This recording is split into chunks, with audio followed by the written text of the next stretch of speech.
Jumbo. Some of y'all been practicing, huh? A Barghani family of nations. Y'all been practicing Kiswahili? Not enough. I know. Don't worry. No, I haven't. Don't worry. I know. I know. Discipline. I need it. Right. Me too.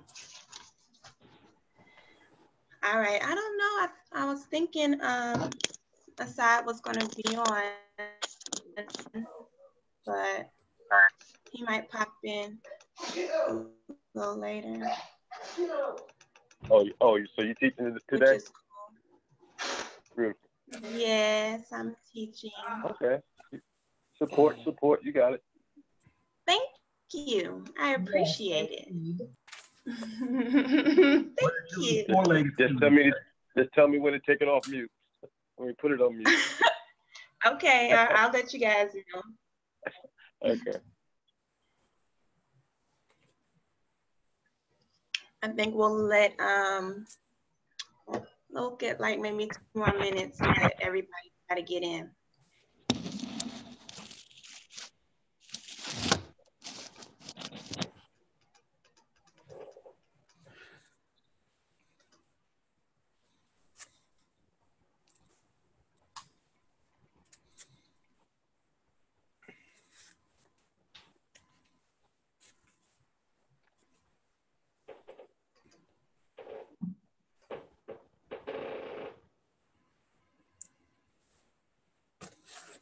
We're on session 4 today, right?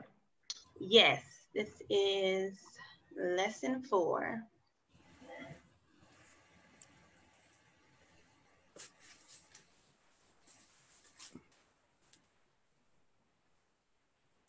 Queen, I like your earrings. Those are lovely. Oh, thank you. I try. You know, this is all I really have of my accessories. So I try to do something with them. Did you make Yeah, I like those too. I really like thank those. I was you. just going to say that. Did you make those, Ashley? Yes, I did. That's even better. Are you selling those? I can sell them. I can. Okay. Oh goodness, thank you, ladies, because you know today is my day, and I'm just like, ooh, this is much. But whatever, we're gonna get to it. It's 12:02. I don't want to hold anybody to anything. I'm gonna do my best to try to make this the full 2 hours. You know, if it goes a little over, that's not my intention. I want everybody to be able to get to where they need to be if they got something else to do. Of course, we build. Every time we do build, it's great. So, I mean, I don't want to feel like I'm extending myself or overextending myself to you guys, because I know we all got things to do for the weekends with our family or whatever we may have to do. I know I need to clean this room. So either ways, we're going to make sure we stay on point. I do feel that this lesson today is going to be so great. It's the reason why I'm here, because it just helps me a great bit, because it's so much information impacted into it. So of course we will touch base on Kiswahili today in the very beginning, and we'll help each other because I'm always learning. Of course, I've told you guys that from the beginning, but we'll start off with kind of review of everything that we've learned so far. Anybody want to put in anything extra? We all will learn along the way. That'll be great for everyone. But of course, we know that Habari Gani is, who knows what Habari Gani is? What is it?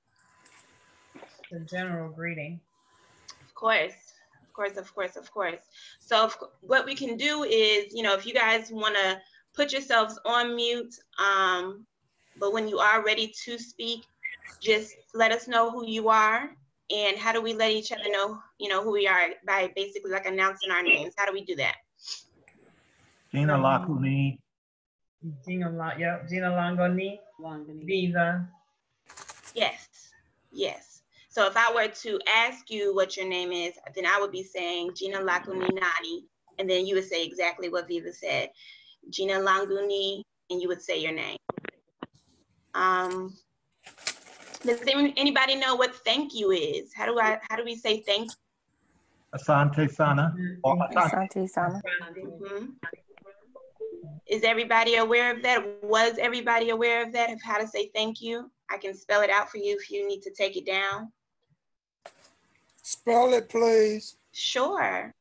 So thank you is ASANTE, T as in Tom, or yeah, we'll just leave it like that.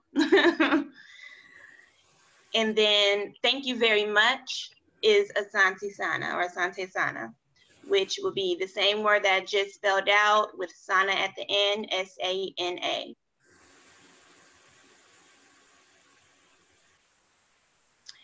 And how would we say, if anyone knows, you're welcome. So if somebody says thank you, of course, the response would be you're welcome. Anybody know exactly how to say that? Karibu. Karibu. Nice. Got the whole little in there and everything. Nice. All right. Do you guys need me to spell that one out for you? Yes, please. Sure. It's K-A-R-I-B-U.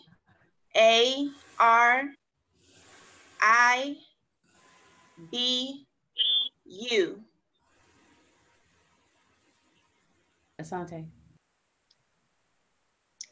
Karibu. Who said that? Who said that? You're welcome. Who said it? Who said it? That was me, Cynthia. Oh, Miss Cynthia, can you say that again with your accent? I love it. Karibu. Nice. Nice, nice, nice. All right. Does anybody want to bring any terms to the forefront that we can practice on together? Something that maybe somebody has been working on for a little bit, just to kind of get more fluent in a certain term? Nobody? Can you go over the days of the week? Say that one more time. Gina Langoni Chewbacca. I just the one where it says I do not understand. Could we go over that one? I'm sorry, say that again. The one that is set where you're talking about if you don't understand. Is it C-Lewi? C-L-A-W-I. C-L-A-W-I? C-L-A-W-I. Okay. C-L-A-W-I. See you Do you later. need help with spelling that? Yes. I know I have it. You got it? Asante. All right, I think it was Elder Sherman, you said you need that one for I don't understand how to spell it. Correct. S-I-E-L-E-W-I.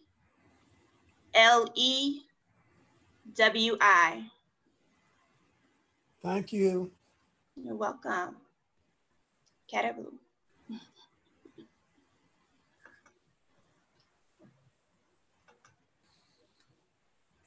I see you aside. I didn't see you earlier. I got kind of worried there. I was trying to log in with your account and it kept kicking me back off.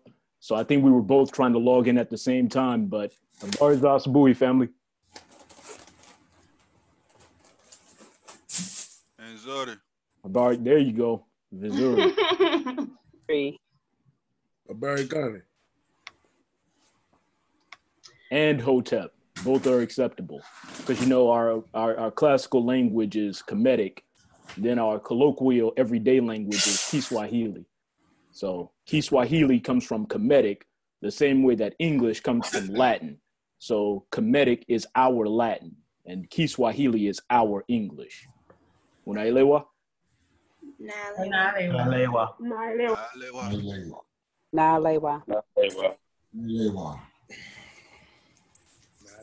All right, y'all. So I want to be able to do the first thing that we always do once we come together, and that's going to be to invoke our ancestors.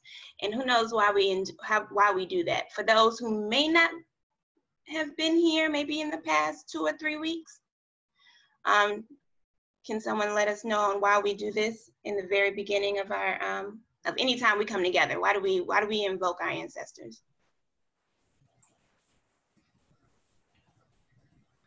Anyone? Greetings. She wants us. We want them to bless our undertakings. Of course, of course. So I like to, of course, I mean, we all like to do it. For me, I'm going to do for those who obviously has transcended and they are really important for this particular lesson. It kind of coincides, you know, together. So to be able to do that, I will do that now. And I'm going to bring into our circle Imhotep, Dr. Sebi, Ashe. Ashe. Henrietta Lacks, Ashe. Ashe. George Washington Carver, Ashe. Dick Gregory, Ashe. Ashe. And there's many others that's going to, I mean, that I can be able to bring into the forefront, of course, but those are the ones that I want to be able to touch base on today and really have them here with us so that we can be able to see exactly how they're going to be incorporated throughout this lesson. So from the very beginning, I'm going to be able to share my screen with you all so that I have some slides that I've put together so we can follow along with the whole lesson. And then at the very, very end, of course, when it comes down to the healing aspect of this lesson, we're going to be able to be with our sister Malak. She's going to give us some really great information in regards to healing. So I will read you guys off my thesis. If you don't mind, I will be having my head down reading. But please have your ears open so that we can get started. Mainstream healthcare is geared towards Indo-European genetics and physiology, and Black people are suffering because of it. In our interface with Western medicine and practices, simple things as getting a blood work test or a routine checkup is detrimental to us. This is because the Western medical industry have their own parameters set for what is deemed as normal or average testing results based on Caucasians. For example, having your bone density checked at your doctor's office, your test result is checked against an average healthy person's result on that test. With you not knowing, what you do not know is that the average measurement that your results are tested against is from a Caucasian. This is crazy because it is common scientific knowledge that Black people have a much higher bone density than any other race physiology. If we relied on the bone density test and its measurement, then a result that would register as average bone density for a Caucasian would actually be a Black person who has low bone density, putting them in a zone where they should be receiving treatment immediately. This becomes dangerous for Black people because some of our health conditions go undetected until we are in a danger zone and end up in an emergency situation. So again, that's my start for this, so you guys can kind of see where we're going to be going with it. Today we're going to dive into two of the weapons of white supremacy, and that is based on intoxication, infection, and again, we'll end the whole lesson with the greatness of healing. Nailewa? Nailewa. Nailewa is, I understand. Nailewa. We'll get you all together. Between technology and Kiswahili, we're gonna have a lot of work to do, I see. We have a lot of work to do. But that's a beautiful thing. We got a long relationship to build with each other. Apologies for the interruptions. Go ahead. No, you're okay. All right. So before we touch base on infection and intoxication, as well as healing from a scientific standpoint, I need you all to understand the natural chemical that protects us from infections, okay? This peaks or induces different forms of intoxication and is actually the key ingredient of self-healing. All right? So I'm gonna pull up my slides. Hold on one second. Make sure I got everything in place for you all.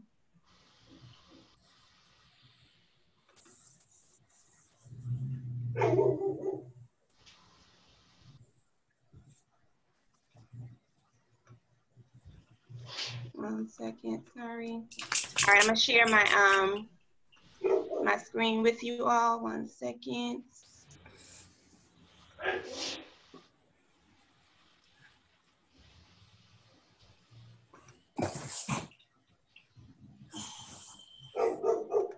Sorry for the dog in the back. So sorry. I was wondering where they were. They're here and they are active. But that's not mine. I wouldn't even own up to it. I would just be like, whose dog is that in the background? I need you to put your device on mute, and then it's mine the whole time. I've done that. I'm just playing. Okay.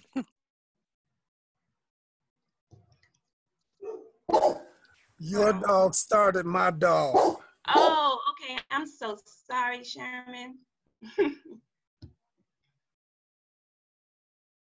All right. Are you guys able to see this? Deal. Wonderful. Indio. All right. So, again, we're talking about infection, intoxication, and healing today. So let us get started. Again, that natural chemical that I had mentioned, that is melanin. Melanin is a dark substance found throughout nature. It is in plants, it's in us, it's in animals, it is everywhere. Of course, everybody nowadays always talk about now their melanin is popping. I really hope that they understand exactly what that melanin does for us. But what's going to happen is I'm going to be able to reference what melanin is and what it does for every single segment of this lesson today. So again, just to give you a good description of what that is, the word melanin comes from the Greek word melanos, which means black. The African term for black is Kem, K-E-M. Now, melanin is a natural chemical substance. Of course, for us, it is our pigment. It gives our color to our skin, to our eyes, to our hair. Melanin is definitely the key to life. I'm sorry, there was your facts there. Also mentioned it is a neurochemical. It's a molecule.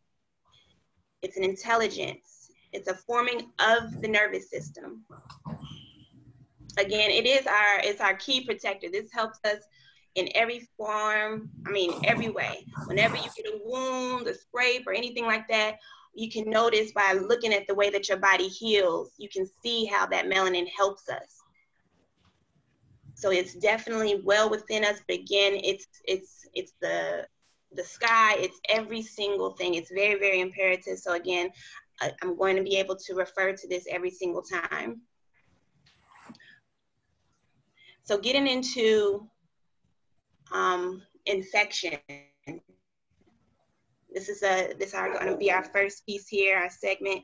And what I would like you guys to understand is that although we will be speaking of disease and we all may be aware of the very, very possible cases of infection being spread by others, our immune system becomes weak because of lack of proper diet, the different people that we surround ourselves with, by the energies and everything like that.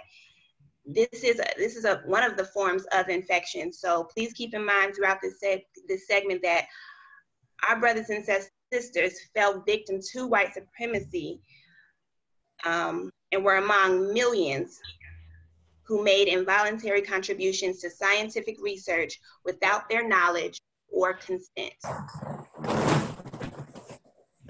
Can you say that a different way? I didn't quite catch that, and I'm taking notes. You said our brothers and sisters were amongst millions who did what? Who made involuntary contributions to scientific research without their knowledge or consent. What does that mean? So the definition of infection is exposure to disease.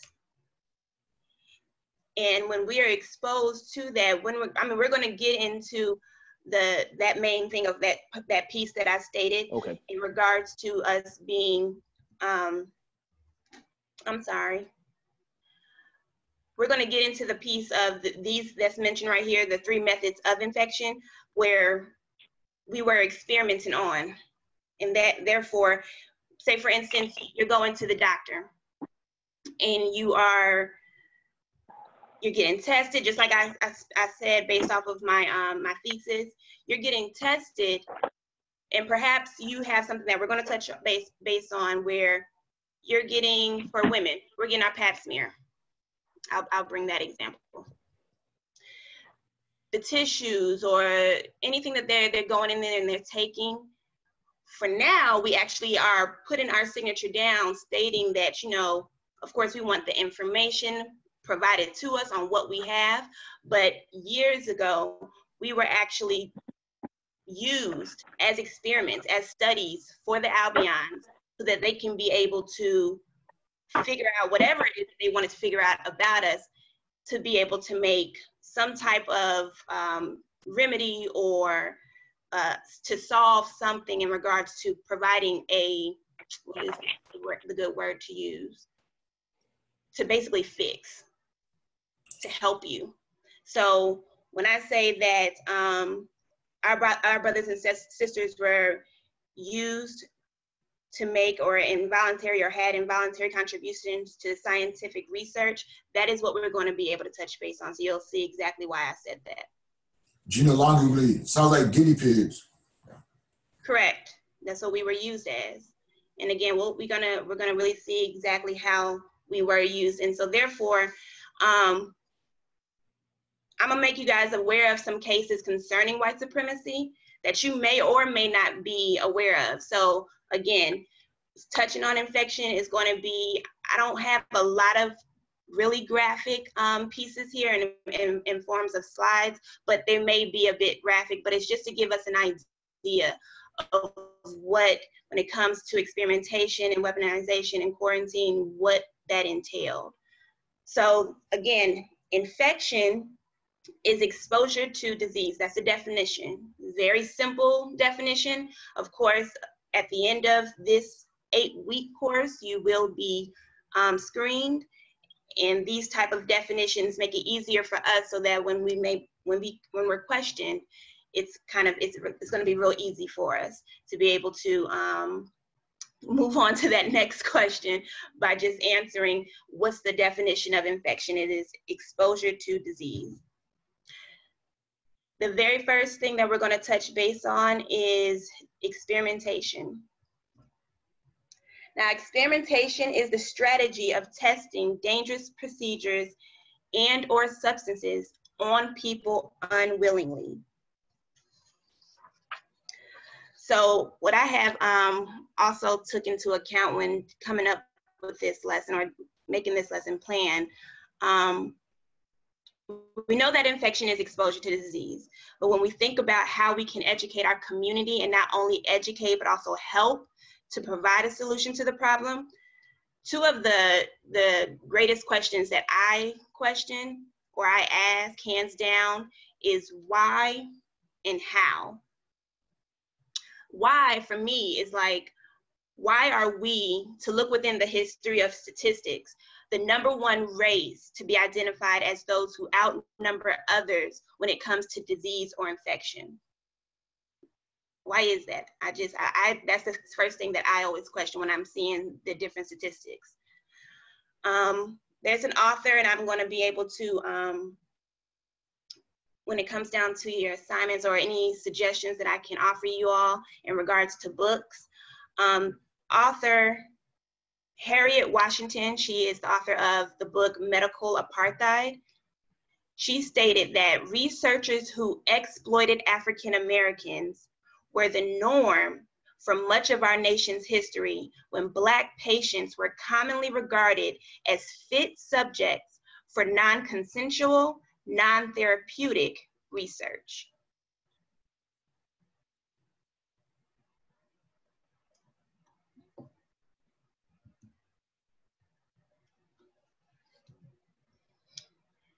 Who's aware of the Tuskegee syphilis study? Are you guys all, or do you guys know about this? Who doesn't know about it? I don't. Was that Miss Cynthia?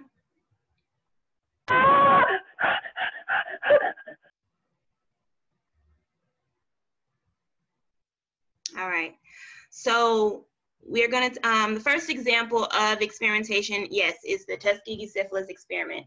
So going into this, again, when I ask my questions on why or how, I really, really like to, when I'm doing my own research for myself, I'm very, how should I say, I'm very structured to a sense where I like to do and define everything so I have the full understanding of how things came to be, what things are, so I'm just fully aware. So that's what I've placed on the slides. You'll find, we're gonna see a lot of the definitions just so that you guys can really get an understanding of what we were experimenting or how we were experimenting and what they were trying to get and form some type of conclusion on.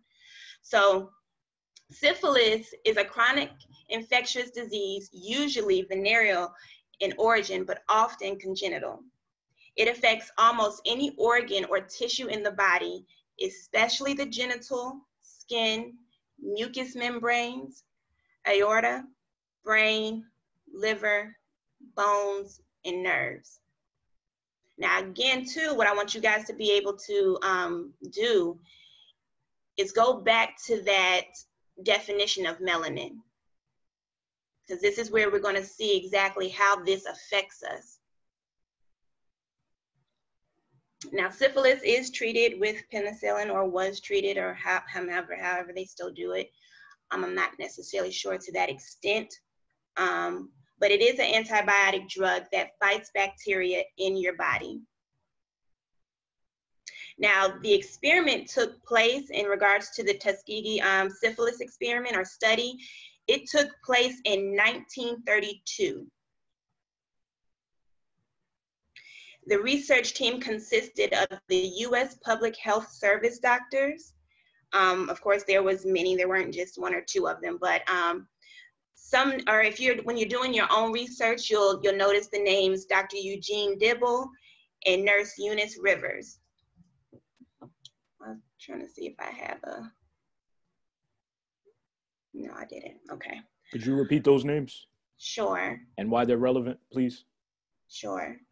So Dr. Eugene Dibble, as well as Nurse Eunice Rivers, I wish I had a picture of them. Those were, for instance, the doctor was he wasn't the creator of trying to come up with the study, but he was basically the one going out doing the test on these men. Nurse Eunice Rivers, she was also a part of, she was with him hand in hand. Now, Eugene Dibble was an Albion. Eunice Rivers, she was not, she was one of us, but she was a nurse indeed. And she was into the part of this, this whole study. She went along with him to go out and test these men for this particular disease. Now, the agenda of the U.S. Public Health Service was to study the natural progress of untreated syphilis in African-American men. They called it amongst themselves, amongst the, I want to say the doctors and everyone within the Public Health Service, they called this study the Tuskegee study of untreated syphilis in the Negro male. Now, when they came out and they were doing their studies, the men were told that they were just being treated for bad blood that required monitoring. And I like to also put quotes on required monitoring. But they were not aware that they were being tested because they actually had syphilis. Now, it states here that the experiment was done on 600 Black men, where 399 men had syphilis or were with syphilis, and 201 men were without syphilis. So either way, if you were being tested and you had syphilis, you didn't know that you had it. All you knew is that you were being tested for what they called, a local term that they called at that time, bad blood.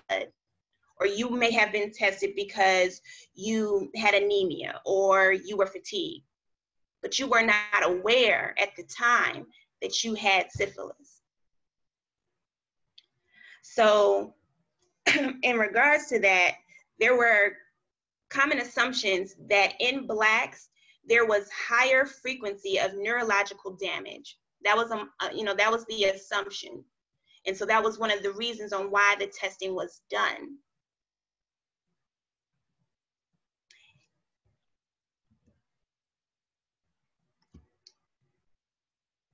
The men were given certificates for being a participant of the study. So basically, if you helped me, if I'm the Albion, and I was coming out and I'm telling you that you're getting tested for bad blood or what have you, and for you to allow me to do this test to try to help you, which we know that wasn't help, they gave you a certificate. They were basically saying, thank you for doing everything that you can to help us basically watch you die in regards. That was basically what it is. While you sit here and you live with this infection, with this disease that can be spread to your loved ones, to your family, here's a certificate for that.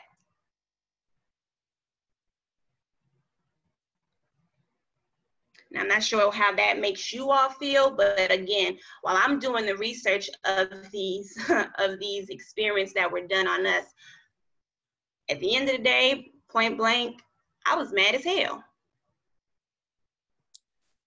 Can I build on it for 2 seconds? Sure. When we were talking about, did you do a little eye roll there? I saw that. I'm only gonna take 2 seconds. Did you see that? Oh, I did see that. Sorry. Where? Your camera's on. See, this is the problem. Love you, sister.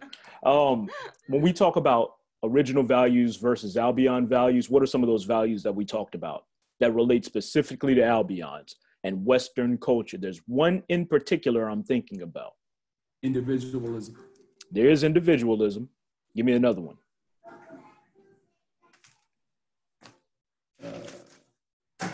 We're talking about white values, Western values, Albion values. There are 5 of them.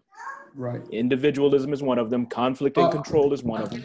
Manipulation. Manipulation is one of them. Manipulation is one of them. This is a form of manipulation, telling you that you're participating in something that you aren't actually participating in. They manipulate the truth to get you to participate in your own destruction.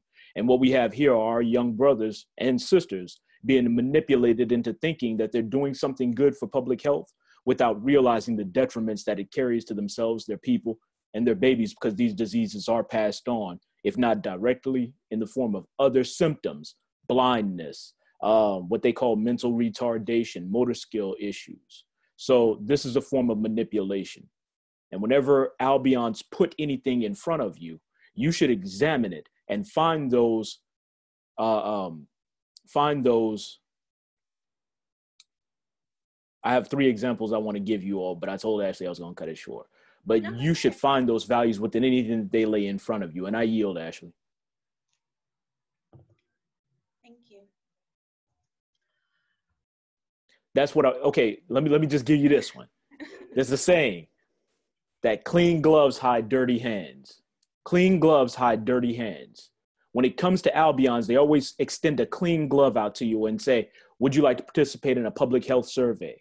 They extend a clean glove out to you and say, we're helping the Black community by putting a Planned Parenthood conveniently located on the corner of your hood. So that for women who want the option, for women who want the choice of reproductive health options, here's a clean glove for you in the form of Planned Parenthood, but that hides dirty hands. All right, I yield. Okay. Thank you. Karibu.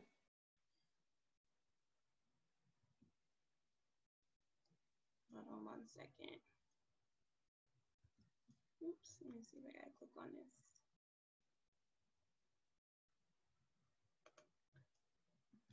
Oops, sorry. Now, again, when this experiment was done, when it first started, again, it was back in 1932. Now, at the very first or the beginning stages of this experiment being done, they were saying, I guess, amongst the doctors or the physicians who were practicing this study or doing this study, they said that they were only going to do it for 6 months. 6 months turned into 40 years. Went all the way until 1972. 64 years later, starting back from 1932, then we get an apology. And so in my mind, how I took it, you guys can take it the way that you want, but you gave me a certificate, you gave my family member a certificate because they were, willing to participate, not knowing that they had syphilis. And then 64 years later, you invite me to the Oval Office to apologize. That's how I felt about it. That's how I took it in. So it's like, okay, here we'll announce that that we apologize for this and that it may or may not happen again. We find this, I think even still to this day, we find where, of course, we're not getting any reparations for anything. And that can start from slavery if you want to start it there. But we're just being told sorry. Sorry that you lost your loved one. Greetings, Queen. May I add? Sure. Family, everybody look at that picture right there. You see the President Bill Clinton. This is what the King Assad was. This is the perfect example of clean gloves and dirty hands. Bill Clinton, during this time, I was in the military. He instituted an executive order. Actually, Executive Order 13139. Anybody can Google this. Executive Order 13139. While he brought these ancestors in to so-called apologize, during the same time, he instituted Executive Order 13139, which states that the United States government, the Department of Defense specifically, may, without military personnel permission, give them experimental substances without their consent. Executive Order 13139, and I yield. Thank you so much, brother. Appreciate that. So yep, that's what happens. We just get a sorry, but then it keeps going on. It keeps happening. So I'm going to give you, of course, some more examples. A wonderful ancestor, Miss Henrietta Lacks. They're mentioned as HeLa is what they called their cells. Her cells is what they called them.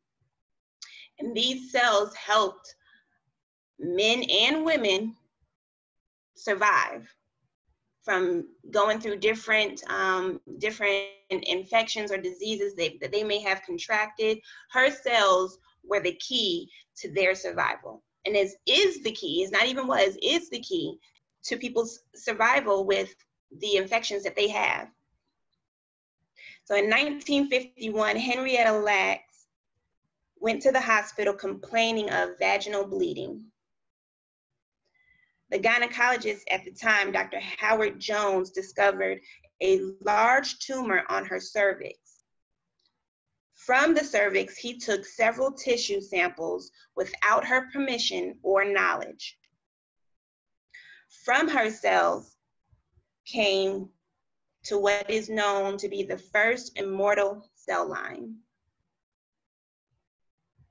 Her cells were basically, once they took the cells from her, placing them perhaps under microscopes or whatever you want to call it. I'm not a doctor, so I don't know what happens well within those laboratories, but her cells were able to live outside of her body. They were also able to replicate.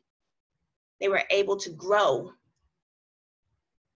Her cells were immune to specific diseases as well as specific cancers. Her cells are also used as a tool, like I mentioned, in medicine used today. So for those who, I know that her cells, it helped cure polio.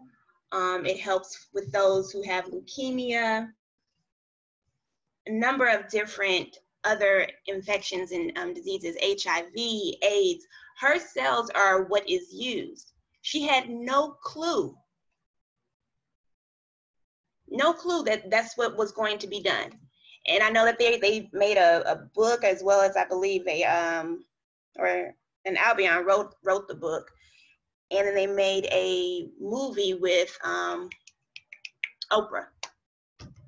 Now there was, I think, just based off of doing the research, there was a lot of backlash on that from her family, because again, I guess based off of her son saying that they basically, the book put her family out as if they were impoverished and as if they were poor and all this. So I believe as of right now, they're going through the course of trying to sue trying to sue her, as well as the Johns Hopkins Hospital, because that's where her cells were basically done. Now the Johns Hopkins Hospital was at that time was not integrated. It was a segregated hospital, but this is where Africans or Blacks or African Americans were able to go. So they had us within the colored ward of Johns Hopkins Hospital, and her cells were held within the freezers of the white laboratories.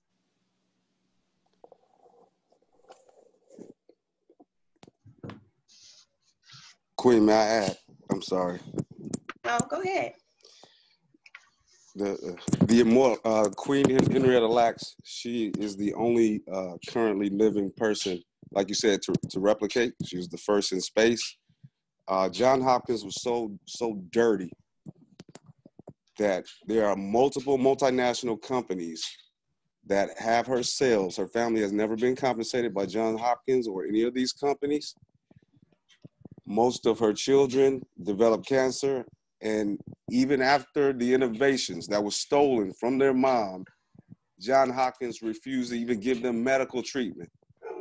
Refused to give them medical treatment. And to this day, as far as any update that I've ever seen, they have never been compensated.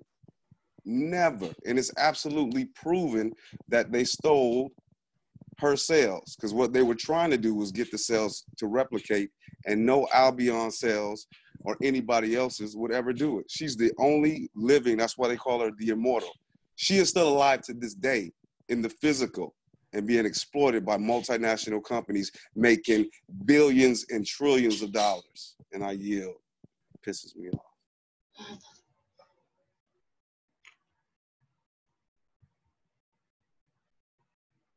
So again, her cells, these are the different diseases as well as infections that her cells help.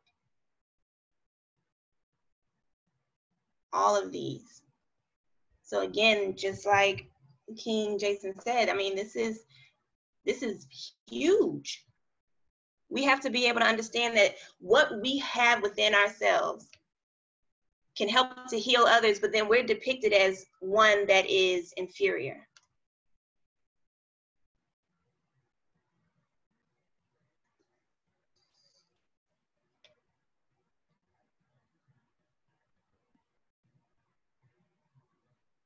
So that second method of infection is weaponization.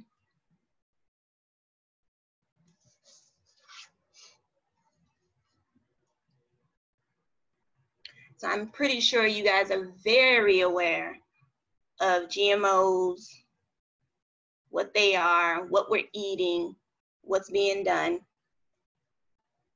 Everywhere you go, in any store or what have you, this is what we're eating. This is what we're giving to our babies. We have to take into account of what we're doing to our body. How we're basically killing ourselves just very slowly, because we're taking in this information, taking in this knowledge, knowing what is out here, what they're giving to us, and we're still consuming it. So genetically modified organisms, just to give you the definition, the layout, for those who may be unaware of the fact that they're actually putting things within our food.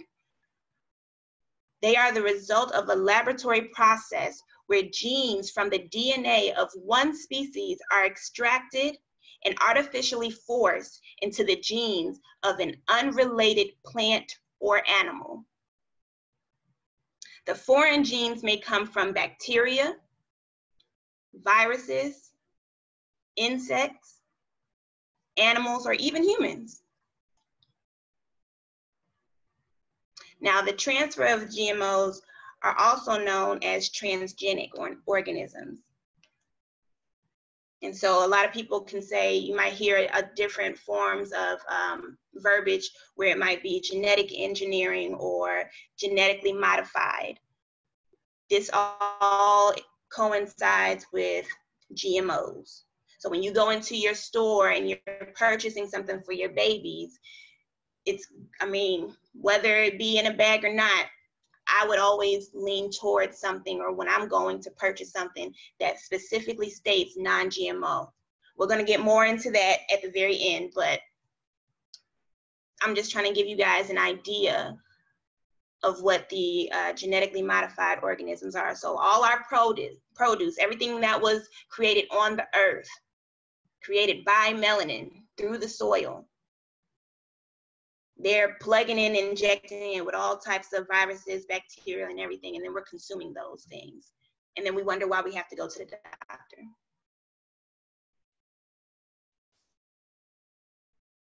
So how is genetic engineering done? Again, when I question or when I do my research, I ask why, I ask how. How is this being done? Now, because living organisms have natural barriers to protect themselves against the introduction of DNA from a different species, genetic engineers must force the DNA from one organism into another. Their methods that they use include using viruses or bacteria to infect animal or plant cells with the new DNA, coating of the DNA onto tiny metal pellets, and firing it with a special gun into the cells. This is how they do it. They inject the new DNA into fertilized eggs with a very fine needle, just like it's posted here to this picture. And they also use electric shocks to create holes in the membrane covering sperm and then forcing the new DNA into the sperm through these holes. If you're showing pictures, all I see is a telephone receiver. Really? I'm seeing the tomato that's being injected with something. Right. That's I see it as well. Yeah, I think it's just a tech issue. Okay. So here's some helpful facts for you all. Because if we're not growing our foods on our own, therefore, by growing the foods on your own, you are aware of what's being done to your own food. I think, Miss Cynthia, you do a lot of growing, right? Yep. That's great, Queen. Very, very great. So if that's not the case, you know, some people are, I mean, I think we're all capable and able to do it. But if indeed you are not, this can be some good help for you by knowing and looking at your fruits, your vegetables, looking at these numbers here to specify or see which one is more organic. Because of course we want to be able to consume the organic foods. So everything that is mentioned here, your conventionally grown foods have the 4-digit code starting with the number 4. Your organic foods have 5 digits starting with the number 9. And those genetically modified ones, the ones that I gave a brief overview of how they're actually genetically modifying the actual food, those foods start with the number 8 and they have 5 digits as well.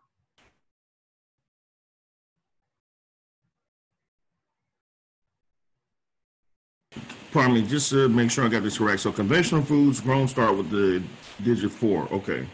Mm-hmm. Now, I mean, I guess it's a good bit of us here, but for those who may not have been as aware, when, especially I guess when it comes down to the codes that are used, because they have codes on everything. They got codes on our toothpaste. They got codes on everything. How many people really take into consideration of eating the organic food rather than getting the foods that have been genetically modified? Who doesn't? Queen, can you repeat that, please? The question? Yes. So I guess I'm trying to see which one of us, I know that, again, I know that there are a little bit of us, at least maybe 33 participants here, but before I became accustomed to, you know, what genetic modifying is, I was going down that regular aisle for all the fruits and vegetables. You know, I pick up my strawberries. I'm like, oh, this is great. They're good. Look a little different, smell a little different, but not taking into consideration that perhaps there's an organic section for a reason. So I guess my question is, who is not aware, or who was not aware of what genetic modified foods are? I wasn't. I wasn't aware. I wasn't aware. I was aware, but not to this. Yeah, I wasn't aware of these codes. I'm sitting up here now just picking up food around my house looking. You know, I'm pretty health conscious, you know, just like, you know, I go to the organic aisle. I often usually try to buy from farmers markets where small vendors that don't use much pesticides they can't afford to. Or in the DC area, we have Amish markets. We're fortunate to have in close proximity to Amish farmers that come into the urban areas. But I'm sitting here trying to look to see where to find these exact codes, because there's so much. They got, you know, the scan bars and some things, and I will, you know, definitely be looking for this now. Yeah, we definitely got to take it into consideration, man, because this is the stuff that we're continuing to feed ourselves, or it's feeding our babies. And at the end of the day, when it comes down to things that are DNA modified or genetically modified, it's your DNA. It's your DNA that they're tampering with. Gina Longoni, this is Viva. I know exactly what you mean. I can tell you this. There are, like, I'm in Tampa, Florida, and when I say that there's such a tiny section of organic, it is ridiculous. So you do pretty much have to figure out a way to have an inside garden or something, because there's no options. And then the floor is covered with the genetically modified foods. It's just ridiculous. And you think you're eating, or, you know, eating healthy, especially those that are doing, you know, just a complete vegetable diet. I yield. Gina Longamili, this is Sabine. And, you know, I think that that's one of the reasons why not only we need to grow our own food, but we need to have our own food markets, our own food oases in our own communities, so that we know exactly what we are getting and what we're putting in our bodies. And I yield.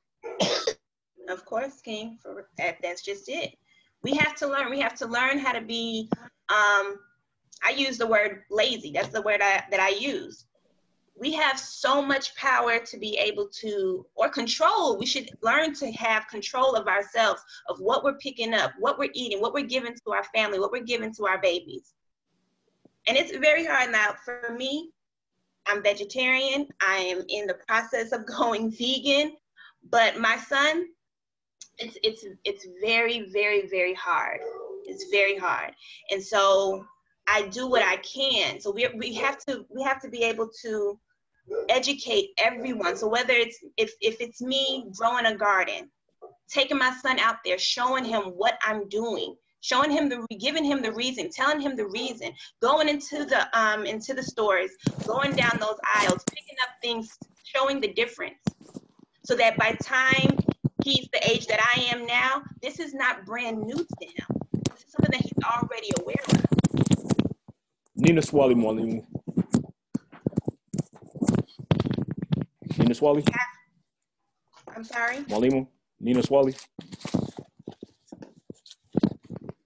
Go ahead and help me out with Which that. means I have a question, teacher. Thank you. Sister.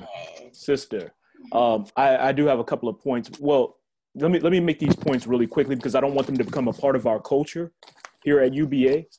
When you say Gina Languni, all you need to do after that is state your name. You don't have to say Gina Languni, this is X, Y, and Z, because what you're saying is my name is. So Gina Languni and then state your name. And then that's all you need to do to prevent confusion. My question is this. Is there an advantage over conventionally grown foods? Or is there more of an advantage when it comes to organic foods? Which food is more appropriate for our consumption? Organic, conventionally grown, and what's the difference? What's the difference between conventionally grown and organic? Anybody help me out with that. Ashley, or anyone else that knows? Malak, if you're on the line.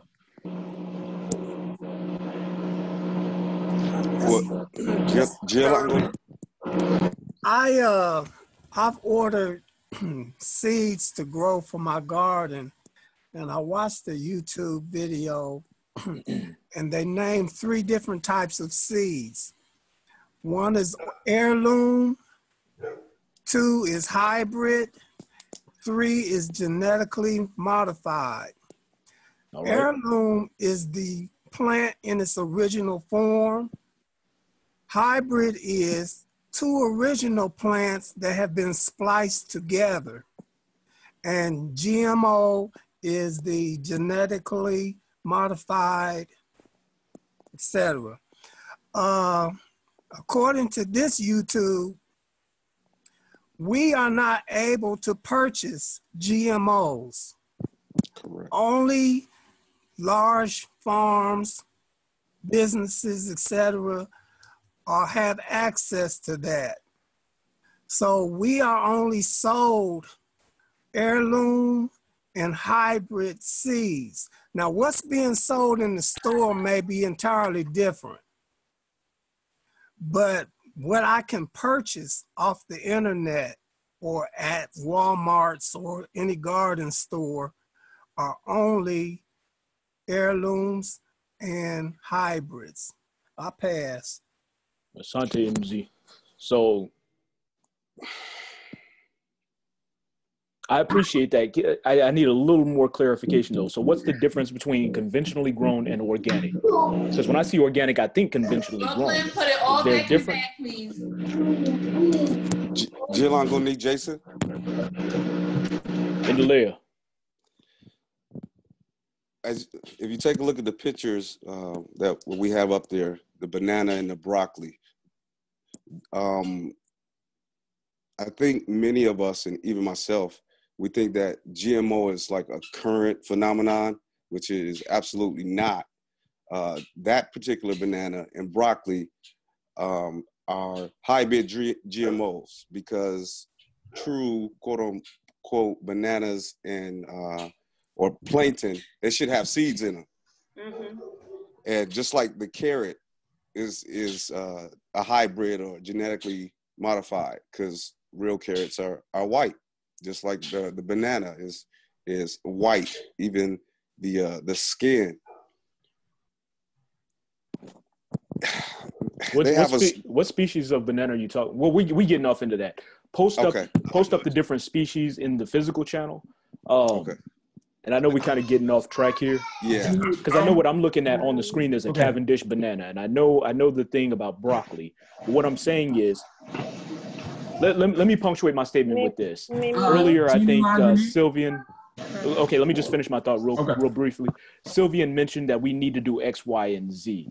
And what I'm thinking of, somebody else mentioned the Amish have their own standards. We all know that the Jews have their own standards, right? They have kosher foods that they eat, and they are produced according to an exact method, right? There's a process behind producing kosher foods. There are certain things that Amish foods are produced according to, right? Like there are standards that they adhere to. What we need is we need our own standards, right? That kind of overarch everything that we see on the screen right now. So should we be eating foods that are genetically modified? All foods that we're eating right now virtually are genetically modified in one form or fashion. The Cavendish bananas that we eat have been genetically modified, right? They've been crossbred with other species of banana to make a bigger fruit with smaller seeds. And there are seeds in there, but they're microscopic, right? And that's for consumer purpose. There are cash crops that have been bred specifically to make money, to fatten up the meat of the fruit and minimize the seeds and the pits and the skins and things like that. Okay, we know all that. What we need, members of the Healers Guild who are on this call right now, something that you all should be focused on. I know y'all are done with the UBA food list. We need to take it a step up, and we need to talk about preparation methods. We need to talk about growing methods, all right? And Ashley, if you're not going to touch on preparation methods, I would like to, because I haven't touched on that for 3 years. And there's a hierarchy that we should be following with consumption and preparation. I yield. May I make a comment? Yes, go ahead. Okay, so Gina Laguni, Rodman Moore. So back to Brother Saad's original question. Conventionally grown foods are farmed, but they're like chemicals to protect the foods from pesticides, preservatives, and et cetera. Whereas organic foods are farmed in a very similar manner, but supposedly not given those same chemicals or protected, so we're not ingesting those things. Okay, so when I see conventional, we're not talking about conventional, historic, traditional. We're talking about what's commonly accepted in the industry. And what's commonly accepted in the industry is the use of pesticides, artificial fertilizers, things like that. When we're talking about organic, we're talking about straight up natural. Right. Is that right? Right. So like with the conventional ones, or for conventional fruits or vegetables, the farmers are spraying them with synthetic chemicals or fertilizer. Got it. And then when it comes down to the organic, just like Brother Rodman said, then so they're telling us, and so that we're hoping, is that when I'm purchasing, especially for me, if I'm going down the organic aisle and I'm picking up that organic Honeycrisp apple, I'm hoping that it is fertilized more naturally. That's the problem. We're hoping. That's exactly so you right. being a member of the Healers Guild, we need to come up with standards. And I know that's a ways off because y'all are even getting smoked with putting together the food list. But we need to put out our standards. We need to examine how all these foods are made, grown, prepared. Instead of us doing a Healers Guild gathering like y'all are about to do, maybe we need to do a field trip in addition to that gathering where we all go out to some of these farms together and see how these different operations work. Definitely. So not just getting together and breaking bread, but we actually go out to these farms. But I'll talk about that during the Healers Guild meeting, and I'll drop in tomorrow when y'all are on this session. I yield, family. I'm sorry, but thank you. I appreciate that information. May I add something? All right, so we got two queens who would like to speak. I'm not sure who they are. Can we have one go ahead, and then the other can go right after? Gina Cynthia. Miss Cynthia. Okay. Sia Lewy. What you call conventionally grown, you say is what they put in supermarket, okay? That's what you said, right? Mm-hmm. But if I grow my food, what would it be considered organic? It would be considered organic. Okay. If you're not using pesticides and additives. Right. No, I don't use nothing. I just let it grow. Samahani? Samahani means I'm sorry. So who's apologizing? Nina Swally, I have a question.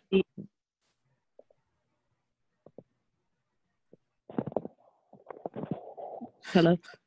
Can the second queen go ahead? Yeah. When you I was looking at a video on YouTube, not YouTube, on Netflix, that's pretty much stating even though something is grown organically, they still, under the, I guess, USDA, they can still use certain type of pesticides. And that's not, I guess, put on conventionally grown food. Like, we automatically make the assumption that, okay, it's organic, so there's nothing in it and it's pure. But if you do your research and you look at what they actually have to, because they have standards they have to go by, under these standards, they can still use certain things. And I think we're kind of ignorant to the fact of we don't know all the other things that they are allowed to use, but they could throw organic on it because they're paying a price to. And we're just making the assumption that everything is grown properly. True indeed. I yield. Giolangoni, Jason, very quick.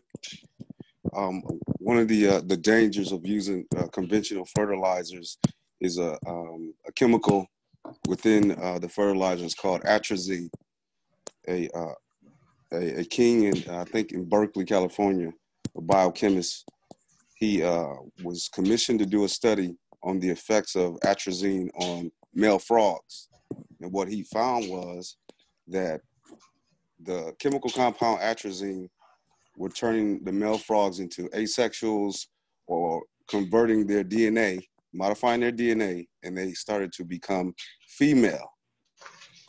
When he tried to publish that initially, of course, they threatened him and his family and all of that, but he still exposed it anyway. Monsanto's, most of the farmers aren't allowed to have ownership over the seeds because they weren't getting the loans for their equipment. Yeah, Tyrone Hayes, honors, King honors.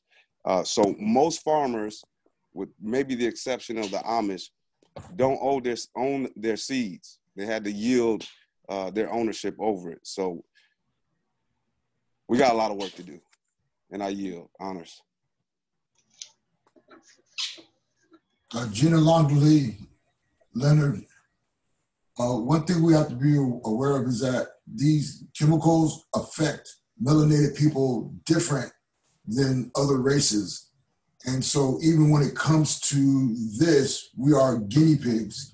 And they have developed certain strains and different chemicals that adversely affect melanated people and don't affect abions.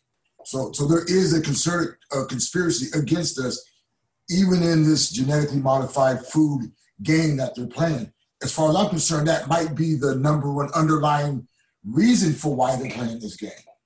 I yield. True indeed. Genetic annihilation of us is real. I mean, it's just a fact. They're trying, or they're doing whatever they can to destroy us, exterminate us, if you will, I guess. So we're gonna go ahead. I just like to say I grew a garden, and every green that I grew was attacked by insects, except for Swiss chard. The only solution that I've heard of so far is to grow marigolds in between each row. So I don't know if there's a better solution than that, but I did put some powder on those greens. They did grow. They grew beautiful, but I was afraid to eat it because the powder went into the soil. So I don't have, other than growing marigolds, I don't know what the solution is to fight against pests. I pass. Gina Languni Malak. Elder Sherman, one of the things you can use is diatomaceous earth.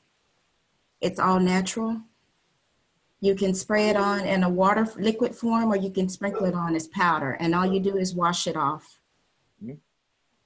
And you can eat that too. You can eat diatomaceous earth. Yes, you can, but there's a food grade and there's also a pesticide grade. So if you're going to digest it, make sure you use the food grade only, because the other version will kill you. But if you use it's diatomaceous earth. Sorry guys, French girl here. Could you please write it down? I'll type it in the chat because I think we might be getting a little off track. No, so okay. Ashley, come on in. Family, that's Sister Malak who was giving Elder Sherman some information. So she's going to present. She is actually the leader of the Healers Guild, and I am a part of that guild as well. So she's going to be giving us some real good jewels towards the end of the lesson. So just look forward to hearing that voice again. Going on to the next one that I have for you all. Chemtrails. Now I was like, what was I doing? I was trying to decide if this is something that I really wanted to touch base on. A lot of people have their own theory on chemtrails. And I do hope that we can, if you are aware of what this is, we can have a really good discussion on this as well, just to broaden my mind on it. Because I don't know, based off of what I feel it is, I just know it's just not right. Either ways, I hope we have some real good discussion on it. I'll give some information about it. I don't have many slides in regards to chemtrails, but I did want to bring it here so that we could have a discussion, because again, some people just think it's a conspiracy theory. Some people can think of it what they will, but I do think we do need to have a discussion well within our organization, so we are fully aware of what's going on. So for those who may not be aware, again, I do provide some brief description or definition. Chemtrails are chemicals intentionally placed in the air used by planes ordained by the government to alter the perception of the human mind and the alteration or control of the weather. The streaks are left in the sky by the aircrafts. And I think for the next slide that I have, it shows here a plane that don't have no people on it. It just has these tanks. And so on there, if you may notice things that appear to look like clouds, but if they're streaked through the sky, that is not a normal cloud. You can definitely see the difference between an actual cloud as well as these streaks in through that form or are in the sky that are put out through the sky by aircrafts that, again, that are ordained by the government. So in regards to the different chemicals that that chemtrails have, I mean, you have so many, and I guess we also perhaps need to talk about where these chemtrails are, where are they seen? In my area, because that's where I am, I definitely notice them a lot in my area, which is in a mixture of predominantly Black neighborhoods as well as Hispanic neighborhoods. And so if we could be able, and I'm gonna provide some more information obviously, but if we could definitely have a discussion, I would love to, because I want to know who notices this as well. I've noticed them in a lot of major metropolitan areas where there's a large concentration of Black people. Definitely. Is anybody not aware of what chemtrails are? Yeah, I never knew what they were, period. Gina Longuli, Leonard David Elbay. I am under no illusions about these Albions. They are warlike people. And these chemtrails is a weapon, and they're doing it all over the world. And they're weaponizing the weather. And it has aluminum in it. And they can control the weather with this. That's why they're doing it, because it does work. But in their minds, what it really is a weapon so that they can control the weather as another way of doing what they do, you know, conquer and destroy. I yield. Definitely. So just like Leonard had mentioned, when you state the form of aluminum, you can speak on all the other chemicals that's putting out through the air. So whether it be in regards of controlling the weather, what is that doing to us? You have aluminum, you have mercury, you have barium, you have lead, you have arsenic. You have all this stuff that is in the sky. You don't think that that's getting to us? Again, this is something that they're trying to control everything that we do. Everything that this is a destruction of, you know, of us. This is how the melanin is destroyed. Gina Longo Viva, you're absolutely right, Queen. They definitely are doing that. I feel.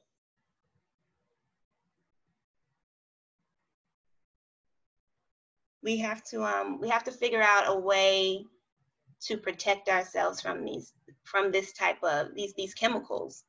because these are the same chemicals. Okay, if they're out there in the sky, they're out there in the air that we're going out, walking with our babies, just breathing it all in. What are we consuming as well, food-wise? We got to take all of that into account, all of it. And we have to figure out a way to get around it. So, you know, just like Asad said, when it comes down to the Healers Guild, definitely we're going to be able to put something together of how we could be able to grow these foods and be able to provide the information to the family, because that's something that we have to do. We shouldn't be keeping this information just for ourselves. See, I have a quick question. All right, I'm aware of chemtrails and the fact that there's other chemicals and things that are just in the atmosphere. Because, like, I'm looking at using my yard here in DC to do some gardening, but one of my concerns is, like, should we consider trying to do more indoor gardening at this time? If we are able to, I definitely wouldn't not take that into an action. Like if we have the space. Correct. Yeah. I mean, you don't need a lot of space. You don't. And for me, like, okay, I live in Georgia, so the weather, it can snow today, it can be 75 tomorrow. But so when it comes down to particular foods that I may want to grow, such as maybe, like, let's take avocados, for instance, there are ways that I could be able to grow that within my home. And so again, that's something that, you know, I think even with Ms. Malak on the line with us, I know that she's gonna try to figure out and come up with some ways, and we're gonna come together as the Healers Guild, as the guild, to definitely put it into place of how we can be able to help each other.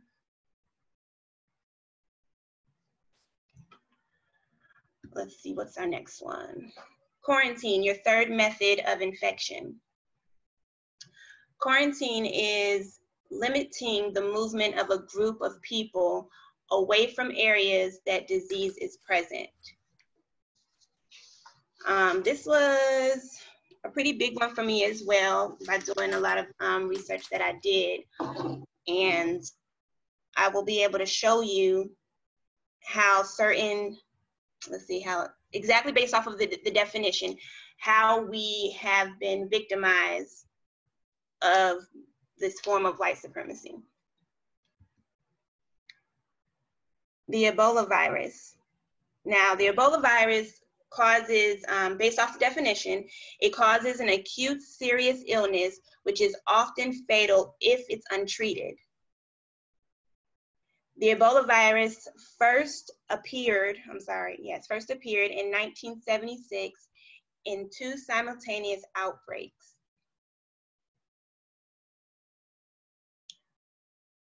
You have the map here. What is that the map of, everyone?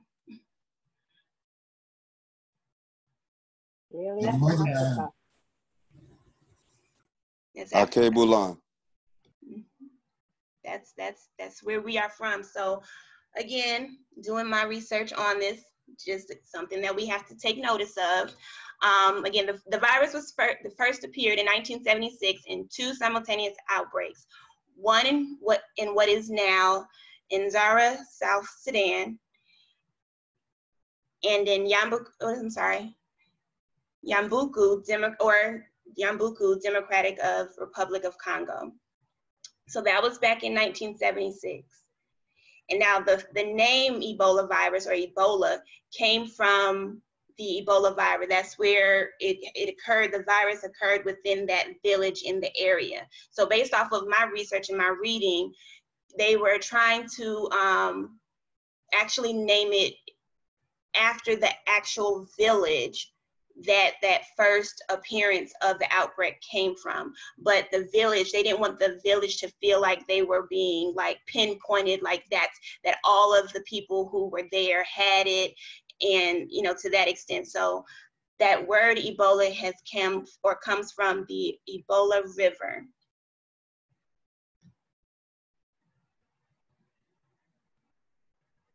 Gialanguni, Jason. Mm-hmm. I was going to mention Ebola before, but I'm a retired special operations combat medic nurse instructor, among other things. also a retired firefighter. When this so-called Ebola outbreak happened recently, we were briefed on it by our medical control and family. Do you know what the only treatment, the cure for Ebola is? You will be surprised to know that the only treatment for Ebola is fluid therapy. Please don't take my word on it. Fluid therapy. What does that mean? IV fluid solutions. So you mean to tell me that there's no IV fluids circulating in Africa? Because if you noticed, all of the albinoids that they flew back here, they never stated how they treated them and how they so-called were cured. Please look this up, family. The only treatment for this man-made disease that they gave to our people is fluid therapy, and I yield.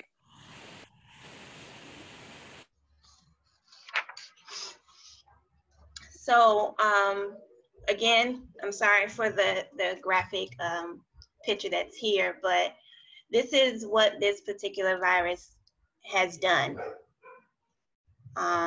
It's transmitted to people from wild animals, and it spreads in the human population through human to human transmission.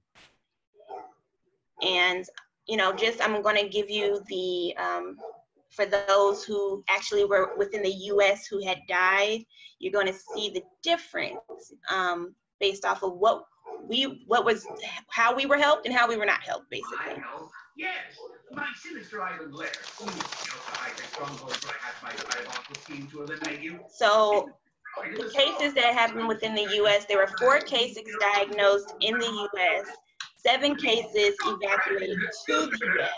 And out of that, Sister Ashley, yes. Pause for just a second. All right, the family member fixed that. Go ahead, Queen. I'm sorry. Out of those cases, 2 people died.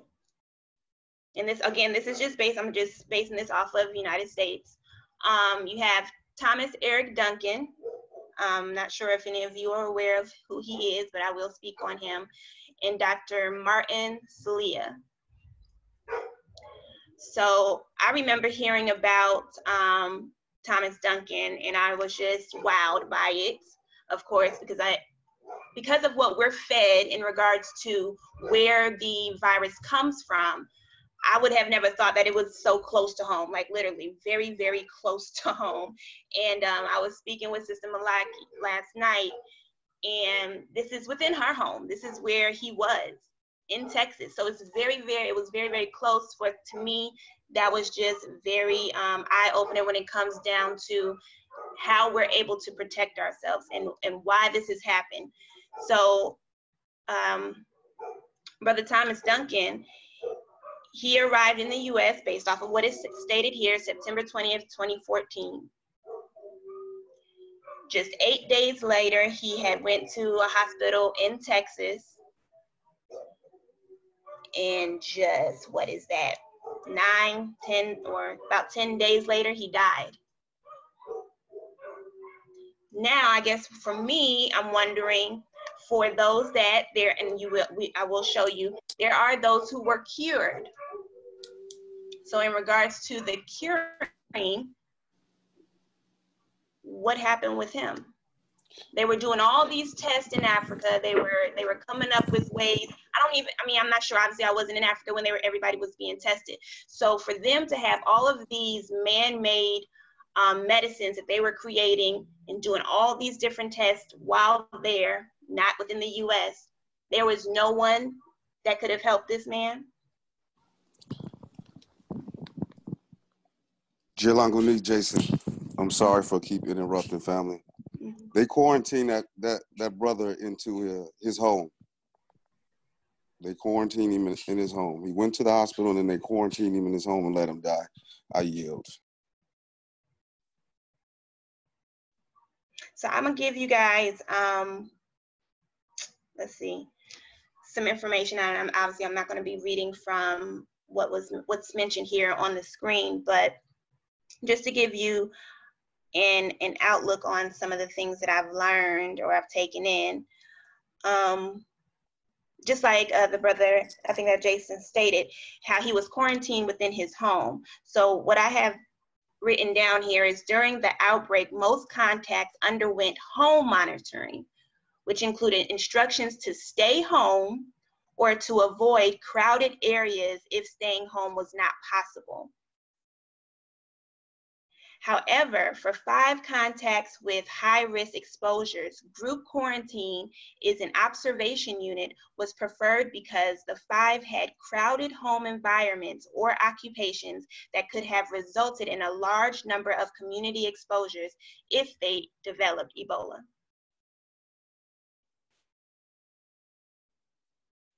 So they basically not going to help us, just stay home and basically fend for yourself.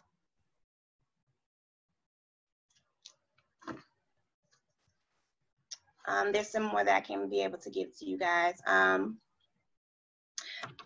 October 26, 2014, Nigerian authorities opened an observation unit in Lagos to function in conjunction with the Ebola isolation ward there. The observation unit housed the 5 quarantine contacts, and the observation unit had 8 beds in 1 large room with 4 shared bathrooms. Additional living areas included a living room with a television and a kitchen, with a microwave and a refrigerator. And protocols developed for the unit required evaluation of each contact for clinical signs and symptoms of Ebola 3 times daily by the medical team. Quarantine contacts received instructions to avoid direct contact with each other and to avoid sharing items. Each contact was provided a pack of disinfecting wipes for use on common surfaces, including door handles. It wasn't much that was done in my eyes. That's just based off of me reading it. It just wasn't much that was done. Visitors were restricted to the front porch of the unit, and food was delivered individually packaged with disposable utensils.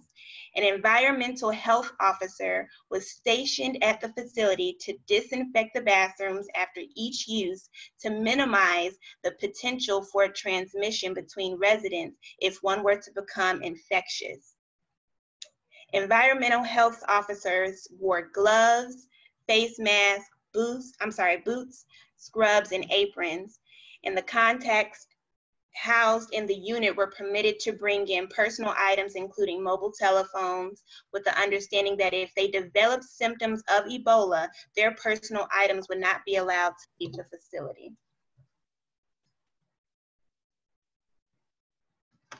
Let me see what I have on the next one. These are your survivors of the Ebola virus. Now, what I wish I did do, and I did not, but during this time, that was her name, Nancy Wrightbull or something like that. She had gotten, at the same time that Dr. Kent Brantley got it, she had gotten the Ebola virus in August of 2014. So if we go back to Thomas Duncan, when she got the Ebola, she got it in August 2014, August. She was cured from it. This brother here gets it in September 2014. He doesn't. What's wrong with that picture?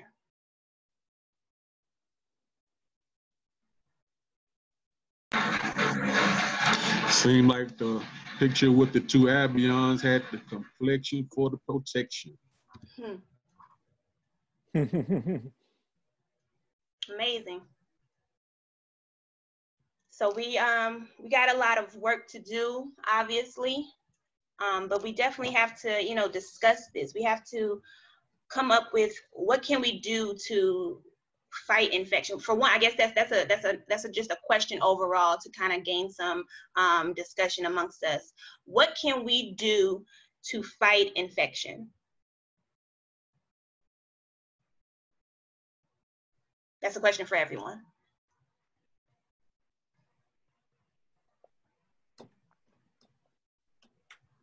Someone?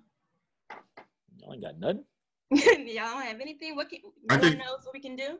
but I think there are a few things. Yes, washing my hands, keeping things sanitary. But I think one of the things I noticed that's helped me is using vitamin C in the form of like the powder vitamin C, 2,000 to 5,000 milligrams a day. If I'm sick, I'll go up to usually between 5 and 8 milligrams, 1,000 milligrams.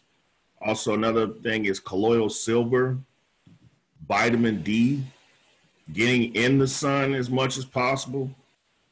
And I guess also using things like, there's the old natural things like alcohol, when you're talking about cleansing different things. Also using things like lemon extract. One of the things I do to start my day off every morning, that's what I was drinking out of earlier, was I use a combination of hot water, lemon, or lime, with some ginger and a little bit of unpasteurized honey. Here in the DC area, we got bad allergies. So since I've started using that, it just helps kicks off, start my day, and I've noticed a reduction in nasal allergies. I really want to hear from the brothers and sisters who hadn't said anything the entire session. Because we got the same names that keep popping up. Giolangani Sanya. I like to say that another remedy I would say is returning to holistic medicine. Just really a lot of these quote-unquote diseases and infections that we're is because it's been kept from the herbs and the plants that we need to sustain us and to keep us from these infections. So I think developing our own herbal and holistic remedies would definitely be a good source. I also feel like there's a lot of things that has to do with energy and low vibrational energy that makes us vulnerable to a lot of disease that we can work on, like elevating ourselves through spirituality and through enlightenment and through healing foods, high vibrational foods and things like that as a source and as a cure and as a tool for protection. I yield. Ginu Languni, Rodman. So I also think though that we need to get to the point that where we can help our brothers and sisters on the homeland so that they're not having to be treated by these Albion missionaries and hospitals and all those other things. They come in and introduce these diseases as weapons. You know what I mean? So we need to get our thing together so that we can support our brothers and sisters throughout the diaspora. I apologize. So they don't have to be, need help from others. I yield the floor.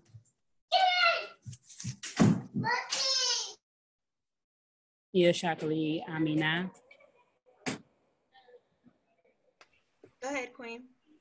Okay, I feel that we could prevent a lot of these viruses and bacteria that are going around by keeping our colon clean, by cleansing our blood seasonally, and drinking herbal teas. So those are some of the things that I do within my family. I yield the floor. Definitely. So we definitely need to, especially within that work study channel, we definitely need to come together to try to come up with those ways, just like a lot of the sisters mentioned, as well as the brothers mentioned, on what we need to do to be able to protect ourselves. So we should, that's going to be one of the things that we want to do throughout the week, is try to come up with how we're able to protect ourselves, protect our families, protect the community. Samahani, sister, but that this week, in fact, and I'll let them know what that is. In addition to whatever mission you have for them, I'm calling some of y'all out, man. I'm calling some of y'all out. I'm about to go off on one. And I'm calling some of y'all out because y'all got a lot of knowledge. I mean, y'all are dropping facts left and right. And I don't know where you all get all this knowledge from, because I've been doing these courses for 5 years. I've studied under Jewel Pookrum, and, every day we're coming across new pieces of information that you all are bringing to us. Even Mwalimus like Dr. Jewel Pookrum, Dr. Layla Africa. But I don't see this in Slack. Don't see it in the Facebook group. I don't see it in places where we can actually do something about it. You see, the difference between what we're doing and what everybody else is doing is everybody else is kind of doing it because it's interesting. It's brain candy. It's fun. Here's a fun fact, right? there's X, Y, and Z chemicals in your plastic, like BPA that lead to homosexuality. Okay, cool. You post that up in Facebook groups that are, you know, the Ultimate Black Healing Facebook group, right? But that's a fun fact, and it's there to make you go, and reshare it and like it and retweet it, and you feel like you're being educated. Well, when you post something here, we can actually do something about it. We have a healers guild that look at what you posted, and they turn it into public policy. That public policy is put on the table at events like the Pan-African Congress, where community leaders, heads of state, NGOs take that information and they turn it into action, not just at the micro, but at the macro. See, here you can actually do something with the information you all are posting up. But the people who are on this call with the most information are the least active on Slack and in Facebook groups. And the rest of you all are just posting up recipes. Let's go deeper. The Queen asked, well, what do we do about it? That's the question that drives UBA and the PAA, the Pan-African Alliance. So what? What do we do about it? Because at the end of the day, if we're not talking about what we're doing about it, we're just mentally masturbating. And I don't appreciate when grown people masturbate in my presence unless you have my permission. So what I'm looking for is for us to go deeper into that body of knowledge and talk about solutions. But before we can do that, you all really need to understand how these things work. And I want to just re-emphasize this, not taking anything away from Sister Ashley, because those of you who are coming into the organization, you're going to be screened on this. And one of the pieces of constructive criticism I got was that you need to know specifically what our screeners are looking for. So let me just re-emphasize this. There are 3 ways that infection works. But before we get into the 3 ways that infection works, that Sister Ashley's broken down for you, what is the definition of infection, family? Someone who has not taken the course in the past. What is the definition of infection? The sister gave it to you earlier. Skip the Gina Longoni and just blurt it out. Exposure to disease. It is exposure to disease. So her question was, how do we prevent our exposure to disease? We've got to know how diseases are transmitted to us. We've got to have a working definition of what disease is, right? Correct. That's right. So let's start there. Let's start with a good working definition of disease. Then we go into the tactics. The tactics, because infection is a strategy. Strategies are big. Tactics are a little smaller, all right? Strategies happen in the theater level. Tactics happen at the local level, all right, at the ground level, where you're living right now. There are examples of quarantine that are happening. There are examples of weaponization happening. There are examples of experimentation happening right where you live right now, today. How do you defend yourself against that? You got to be able to see it. And if you can't see it, you can't protect yourself from it. How are you able to see it? By having a definition, understanding what we're talking about when we're talking about infection. So what I'm looking for is not just you all jumping in Slack and posting little fun facts, which that's valuable as well, but go deeper. BPA is present in most plastics and artificial glasses, and artificial crystals. I've been looking for crystals for the family, and I found out that a lot of these crystals are made in laboratories, not natural. All right, but BPA is found there. BPA has also been known as the gay chemical. It's a chemical designed to maintain the constituency of plastics, but one of the side effects is it messes with you biologically. Now, this is nothing new. The effeminization of the men of a group of people is actually a tactic that has effectively been used, and we're only seeing the fallout of that tactic here 40 years later. And I don't know if you all know what I'm talking about, but look at Japan.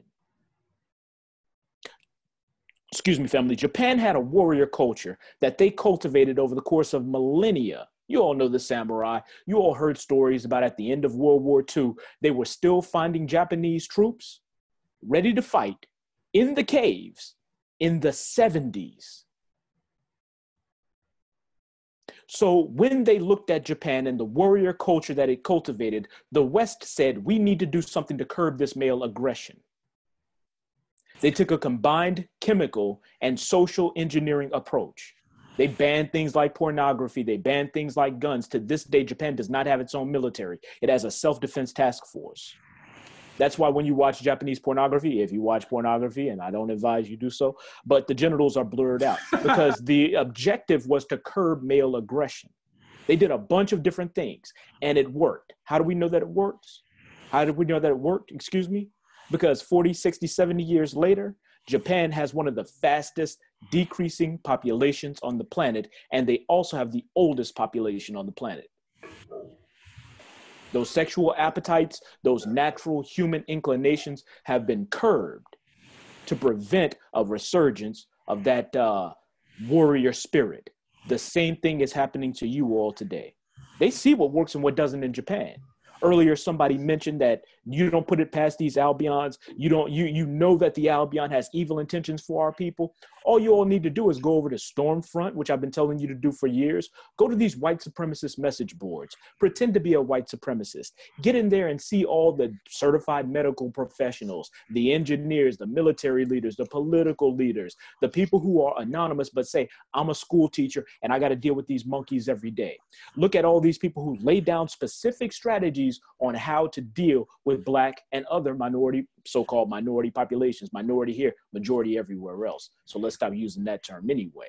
But see what they're saying about you and see how they're strategizing and see what they're talking about in their forums and then compare that to what you're doing on your forums. Compare that to what we're doing in Slack. And I'll be damned if we let ourselves be satisfied by mentally masturbating while they're over there putting material weapons in place to ensure that we don't reach the resurrection of Black civilization, because that's damn sure what's happening. We got to step our game up, family. We got to get better at doing the knowledge, because we can't even talk about defense if we can't talk about how these weapons work. If you're talking about defending yourself from an arrow, but the enemy is using bullets, then that's a recipe for extermination. I yield. I'm off on one. Being the Swally brother side, I want to ask, and just like what you were saying, is it possible that, I guess, when it comes to actually doing something, is it a matter of a lack of resources to be able to actually do something? Yes, I'm glad you said that. And you know what the first resource is? People. The first resource is people. Let's make this real. If you don't have time to come to a meeting to discuss these weapons and the strategies that we're going to employ to fight these weapons, then you are part of the problem. I got to go to work. I don't have time for this. I can't figure out how to make Slack work. Okay, cool. Stop posting on Facebook. Stop dropping these pieces of mental candy and, brain candy and mental masturbation all over the internet, because you're not doing anything about it because you don't have time. You think I have the time? I make the time. I demand the time. If I got to do this sitting on the toilet, it will get done. If I got to give up other things that are far more profitable but less productive, damn it, I'm going to do it. There is nothing more important to me than this. If I got to miss a phone call for an investor for a third-party business that I built so that I can be on a phone call with you so you can tell me what you think about the course, that's what's most important to me. I make time for this. If you can't make time to show up to your council meetings, if you have every excuse in the book when it comes to doing the work for your people, but you still want to talk about the weapons of white supremacy, I need you to have a seat. I'm passionate about that because I'm constantly getting shot in the back as a leader of this movement from people who say, this needs to be done. We got to do something about this. We got to mass up and take. I'm glad you said that, brother. I'm glad we got somebody to stand up, sister. Join us. Fight with us. Work with us. Oh, well, brother, I ain't got the time. It doesn't seem like y'all are quite organized enough. Well, you're an expert on organization. Come on in as a consultant. Tell us what we need to do to get better, but be there. If you can't be there, I can raise $1 billion tomorrow. Who do I have that $1 billion to distribute it to? Do we have a team to make sure that that money is used accountably? Do we have people there to carry out the policy? And if we don't, you got nothing to complain about. I'm really off on one now. This ain't even a podcast. This is a private leadership session. So Samahani family, but I think that needs to be said. Y'all need to be real with this and y'all need to show up. No excuses. Absolutely no excuses. Y'all are disorganized. Help us fix it. I don't agree. Voice your disagreement and let's keep working together. I don't like the way Assad handled X, Y, and Z situation. Well, you're not Assad. advise Assad on how he could handle it better, and then let's keep moving forward. We need to do something about X, Y, and Z. Like what? And then head over to our project management checklist, which I know you all don't know anything about, but fill out that project management checklist. We'll put your team together. We'll throw the resources in your lap. We'll put a timeline together, and then we'll start executing on it.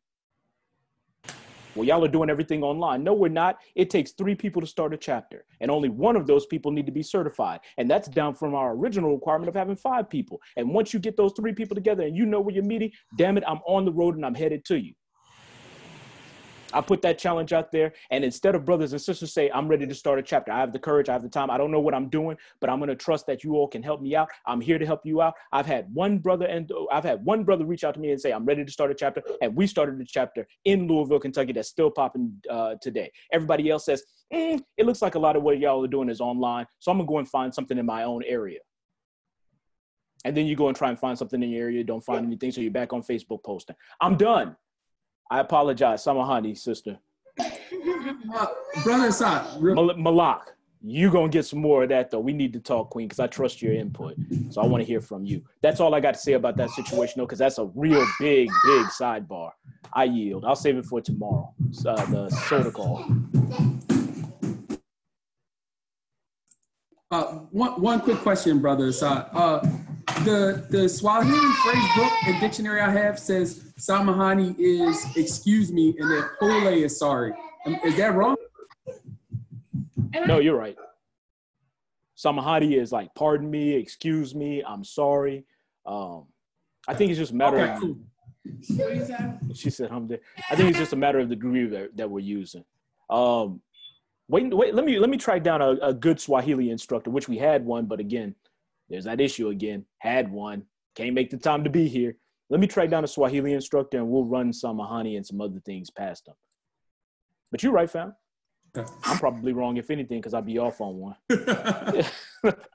I yield. One other question, and this was for Sister Ashley, who's leading the session. And I'm sorry, maybe I didn't understand the context of the question of how we prevent disease. Are we talking about like just disease prevention in general, like how do I prevent the common cold? Or are we talking about how do we prevent albions from inflicting this on our community? I'm sorry, because maybe I misunderstood the question. I apologize. No, that's fine. In both aspects. One, because this is a weapon of white supremacy, because that's a part of our mission as United Black America, we fight the weapons of white supremacy. How do we fight infection? So that was in regards to Ramin, for your question in regards to that. Yes, how do we fight the albions? How do we fight that? And then yes, we're going to come into especially when it comes to the form of healing, that later segment that we're going to get into. Then that question will refer to that as well. But when it comes to infection, how do we fight that? So that was what that question was pertaining to. Sorry.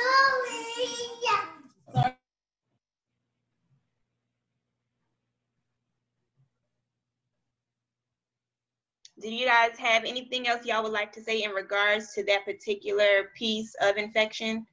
Nayulewa Leonard. I am convicted by Assad's wake-up call. And one of the things that I realized is that part of the infection is in my thinking. And that part of that thinking is that there's something more important out there than uniting with my people and to protect ourselves, because there is a concentrated effort to destroy us. And so if that's not at the very top of my thinking, because the albions have put all this other distractions in front of me, it's the same thing as an infection. That only hurts our people because it's not affecting them. I yield. Sure indeed.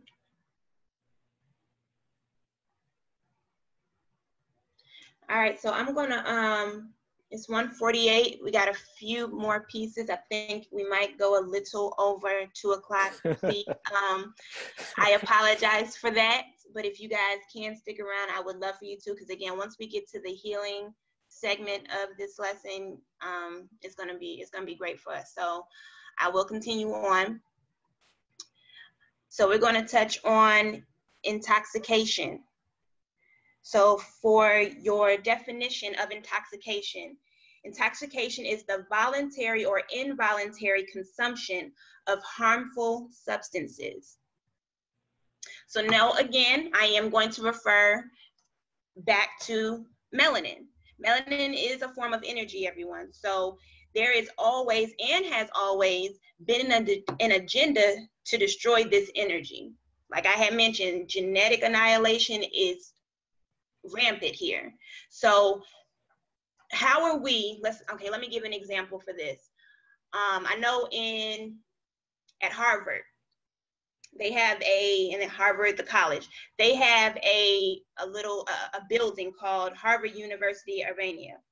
And so in every floor of Harvard, every floor is dedicated to either Asia and African, and it's Africa, and it's mainly Africa. And so young scholars, what they do, those who are coming in to get their PhD or what have you, or their doctorates, they're sent to study the herbs of these places. And they interview the healers, and then they go back to Harvard and tell what medicine and medicinal purposes the herb plants are used for. Then they create a synthetic version of what they learned about, of the herb that they provided information to Harvard, and then they sell that formula to the pharmaceutical companies. So in regards to intoxication, or when it comes down to the melanin in our bodies is produced all throughout our body. So it's extremely high. Melanin is extremely high within our brains. And so, of course, this helps to store information within the brain, which is also the reason on why melanin is also considered an intelligence, of what I had stated in the very beginning of the lesson. So when you take, for instance, going into the next part, melanin is an alkaloid. Those other alkaloids that are mentioned over there, where you got marijuana, cocaine, heroin, and opiates. Obviously, we can have a great discussion on all of these. That's cool, that's great. But because melanin is an alkaloid, it binds to other alkaloids. So therefore, Black folks who smoke crack or do cocaine and marijuana, they get higher faster and have a more intense high, because the alkaloid that is in that drug, which consequently means that people of African ancestry are going to become addicted faster and have a harder and more difficult time with shaking the addiction to those particular drugs. So I want y'all to understand, like I mentioned, being that I am referring to melanin and the destruction of it, or of us, the things that we are consuming are the things that we have control over. So for teachers on, you do what you want to do, but I'm telling you that we have to be able to heal ourselves in ways. So you have to control yourself of what you're consuming within the body that is basically killing you. What is an alkaloid in plain language? Because I can Google it, but I kind of want to hear it from one of us. Does anybody else want to be able to take on that? I know that is like a scientific term. What is an alkaloid? I can if nobody else does. Go right ahead, Malak. It's an organic substance that reacts to salts. Mm-hmm. It has a carbon substance. Got it. Okay. So when mentioned based off of, us going to the doctors, us going to get help from, obviously we know that there are Black doctors, but for those that happen to not be, the Albions, and we go to those doctors in need of their help to stop a common cold, I was gonna say a common freaking cold, a common cold, or anything that is something that I know that Ms. Malak will be able to help us in forms of healing, be able to take account or take into consideration. But we have to think about that. We have to think about when we're going into these doctors' offices. Do you guys really think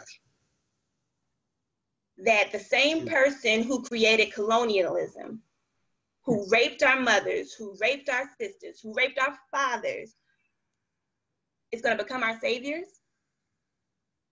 Do you really think that they care about the well-being of us and are going to provide us medicine to help us? His whole history is basically about profit and genocide. We have to take that into consideration. The pharmaceutical companies are making a killing. And all we do is, you know, oh, I'm sick, I gotta go to the emergency room. For what? I mean, I'm sorry, I'm getting amped up. I just don't get that. I don't get that way of thinking that we're so quick to run to the hospital in regards to something as a common cold. We rubbing our eye too much. Oh, we got to go put something, you know, that we have to purchase right off of, you know, over the counter and insert into our bodies. It's just things that are not natural for us. Again, go ahead. I have a very quick question. Nina Swally is how you ask a question. I've made the statement in the past, and I've told others, everything is based on our beliefs. Everything is based on our beliefs, right? And the closest thing that you can get to your belief system is your values. So looking at this quote on the screen, the pharmaceutical industry does not create cures, they create customers. What Western value is that? Capitalism. Capitalism is not one of the 5 values. Gina Longuni James. It's James. consumerism. Consumerism. Sorry. Consumerism. Everything is values. Everything goes back to values. You want to know the difference between our culture and theirs? Look at the difference in values. Which means if our values look a lot like theirs, then we are not living our true culture. So individualism, conflict and control, consumerism, manipulation, right? Individualism. And then on the other side, you have communitarianism, common heritage, natural law, contribution, collectivism, right?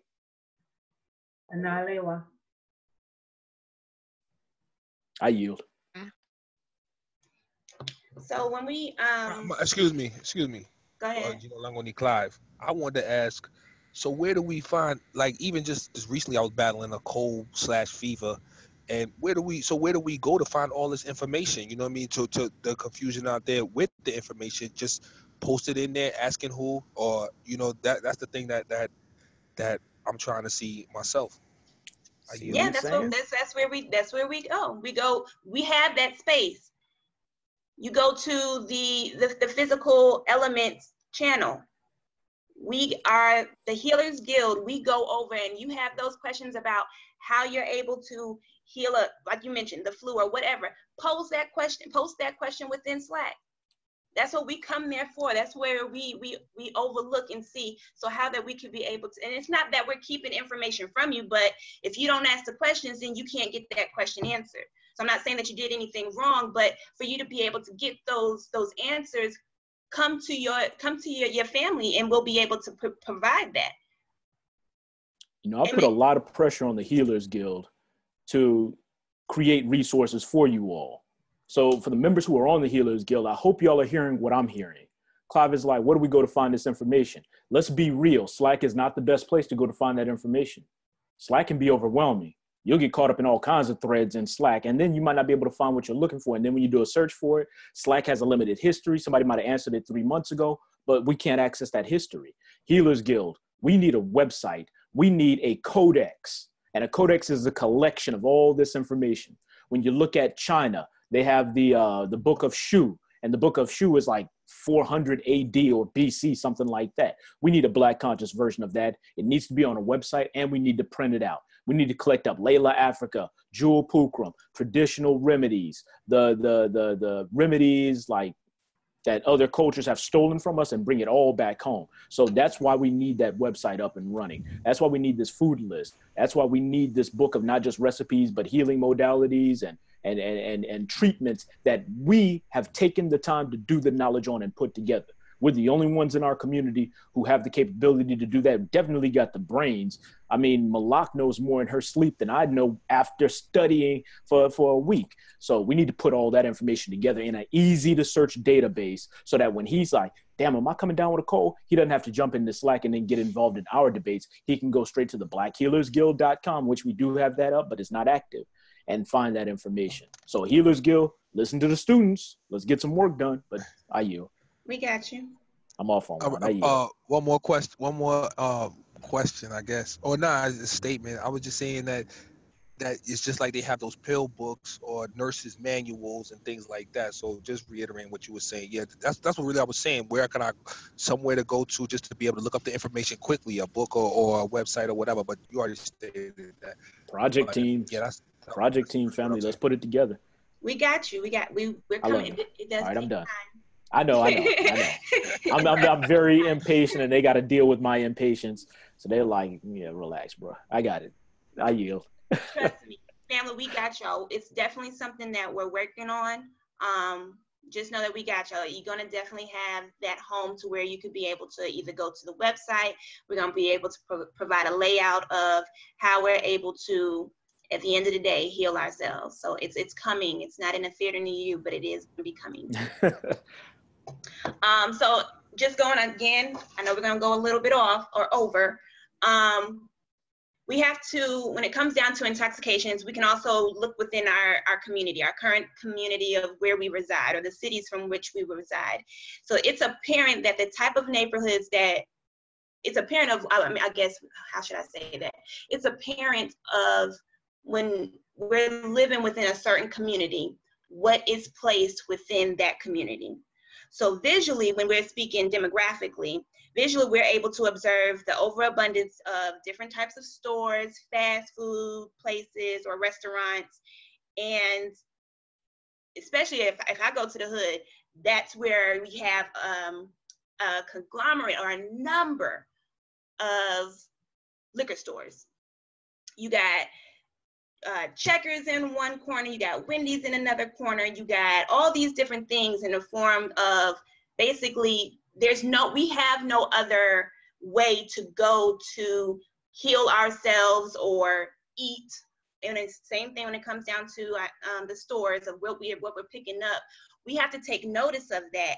And we obviously too have to learn how to control ourselves. But in regards to that, we have to be able to know that our government is given the rights and license to non-Black owners, business owners, to create those stores.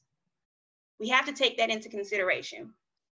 So how do you intoxicate a community? You set up businesses within that community that give the consumers no other choice but to go there. We have to fix that. So then the question goes, how do we fix it? Nina Swally, Sister Ashley, just to comment off of what you were saying, here in Philly, like there's this phenomenon of like food deserts, right? Like where certain communities, and it's been definitely prevalent in a lot of Black communities, people did not have access to fresh produce. Like, sorry, my kids are yelling in the back. Family, I think she's going to get into that. So if you're trying to steal her thunder, that might. Oh, I didn't know that she was going to get into that. I apologize. Yeah. No, it's okay. It's okay. I saw it in her lesson plan. I had a sneak peek at her lesson plan. Go ahead. No problem. Okay. I wanted to say this about the question she asked. Go ahead. Oh, okay. I was saying that the thing is that you're right. There's a lot of stores, convenience stores on top of them, that, and like you said, it wasn't non-Blacks who run these stores. But I'm just like, people are poor, to not just create a better alternative eating, but also economically viable alternative. That's the thing that I've been trying to look at. But just like I said, if you go get organic, if you go get conventional foods, all these things, they're expensive. You know what I'm saying? Everything that they have modified is so cheap, and this is all people can really afford. So if we're not, I don't even think it's just a store, but also like I was talking earlier, just to grow things in the community, build it in the community where you don't have to import it from somewhere else. Those are the things that have to be done in order to create an economically viable alternative to these stores and to this intoxication. I wanted to respond to Brother Clive and what he was saying.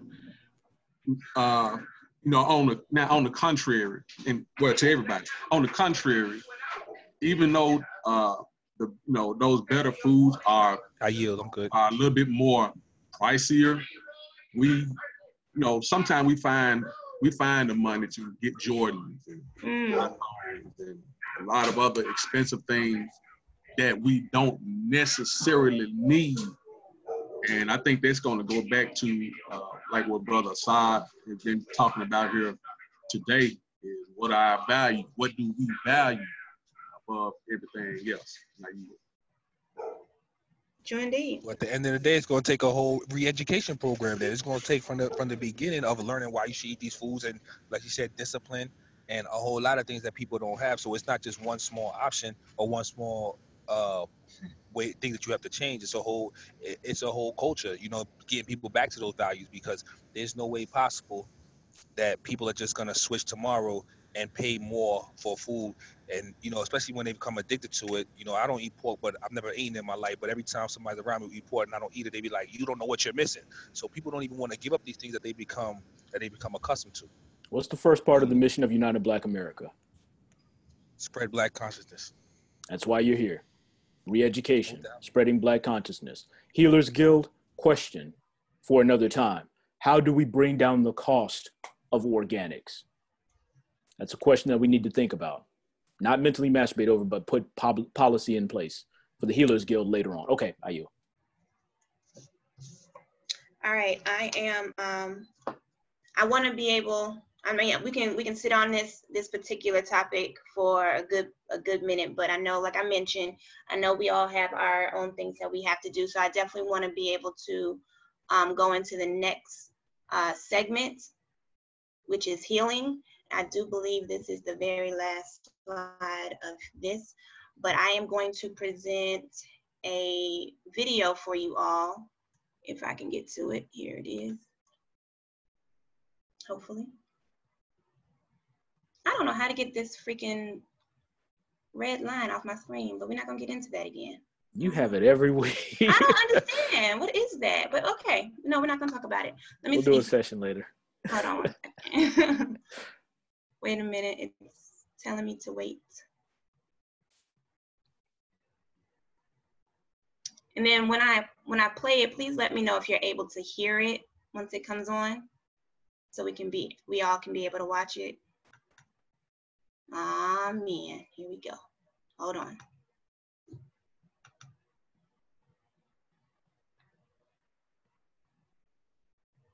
Sorry, you all.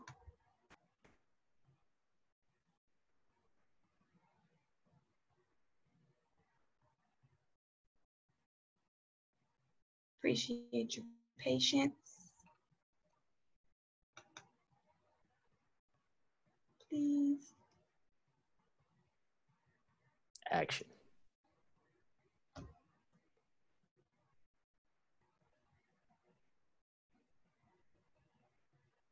Do you guys hear it? Nope. Nope. No? Can anyone hear it? No, I can't hear it. If you can hear it, can't hear it. if you can hear it, say something.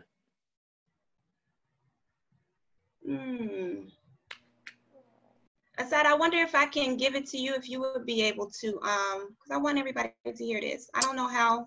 Queen, I've never been able to make these videos work during the presentation. I'll contact Zoom and we'll see what they can do. You might just have to post it in Slack for everybody to watch on their own, Queen, to be honest with you. I can't figure out how to make it work. Oh, I'm sad. Okay. I'm sorry, Malak. Nobody can hear it. So, unfortunately, you all, I'm unable to get that so that you are able to hear it. I will post it in Slack, so hopefully that we all will be able to take a look at it. It is a brief overview by Dr. Africa, and just gives a really good description about who we are and what we do, or not necessarily what we do, but in the forms of healing. It really helps to open up the segment in regards to healing that I'm going to hand over to Ms. Malak. Malak, you there? I'm here, Pain right sister. there. Can you hear me? Yes, I hear you. Are you guys able to hear Malak? Loud and clear. Yeah. Okay, I'm gonna, Ashley, if you can stop sharing your screen, I'm gonna share mine. Asante.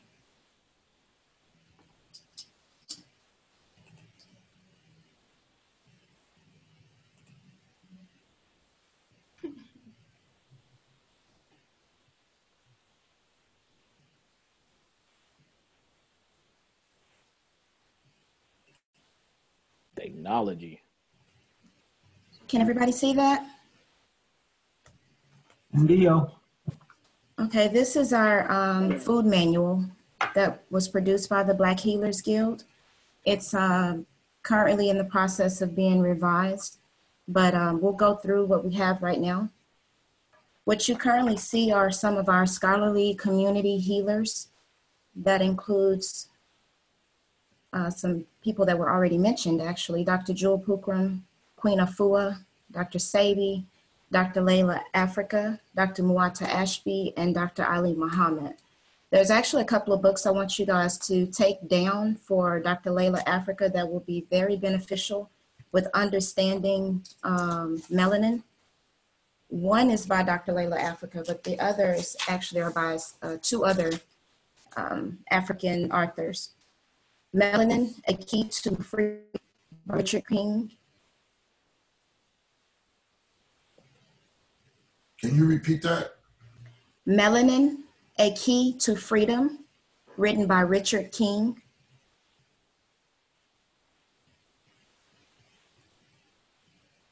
Melanin, The Chemical Key to Black Greatness by Carol Barnes.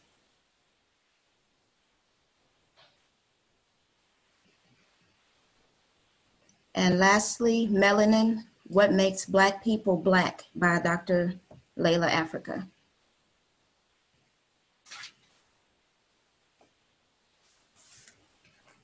Queen, can you put that in the chat when you get a chance? I sure will, King.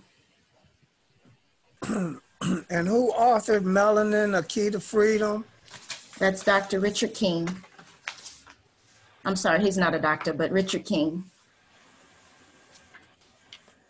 Thank you. Caribou.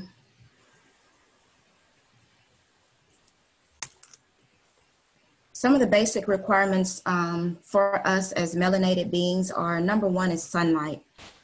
The sunlight gives us that vitamin D production that gets our melanin activated. Later, I'm gonna go through some things that will help to decalcify our pineal gland. Fresh, clean air, pure water, exercise. The exercise gets that circulation going through our lymphatic system to help remove waste, toxins, and other pathogens. It's also important to get adequate sleep. That helps rejuvenate our minds, our bodies, and our spirits. Spiritual practices such as meditation, prayer, yoga, and natural foods that are not chemically processed or genetically modified. One way to ensure that even if you were to purchase foods that are not organic, if you juice those fruits and vegetables, the chemicals can't get into those juices because it's deep within the compounds. Repeat that one more time. If you juice your fruits and vegetables, the nutrients are within the compounds of the fruit and vegetable. So when you juice, you only get the inside. You don't get those chemicals that are on the outside. They can't go deep enough into the layers of the fruits and vegetables. So after you wash them really, really good and you juice them, you can eliminate a lot of those chemicals. So juicing is one of the ways that we can defend ourselves against the weapon of white supremacy that is intoxication. Correct. Bam. Excuse me, Queen. I'm like borderline diabetic, and it was suggested that I do not juice fruit. Do you agree with that? Some fruits, if you have diabetes, we can talk about this later, but you can juice your vegetables still. You do have to be careful with the types of fruits you consume because fruits do have natural sugars. But there are other ways to correct your diabetes. One of those would be dandelion root, but we can talk about that later. Okay. Some of the foods ingredients that you want to avoid, as we talked about earlier, all GMO foods are bad for you. Drinking tap water because we do not know what our states, our local cities are putting in our water. Consuming alcohol should be avoided. Regular table salt, if you're going to use salt, use sea salt or Himalayan salt. Seedless fruits, because those are not natural. All fruits, natural fruits produce seeds. Animal products such as meat, dairy, and fish. Any type of refined sugar. I like to say if it's white, it's not right.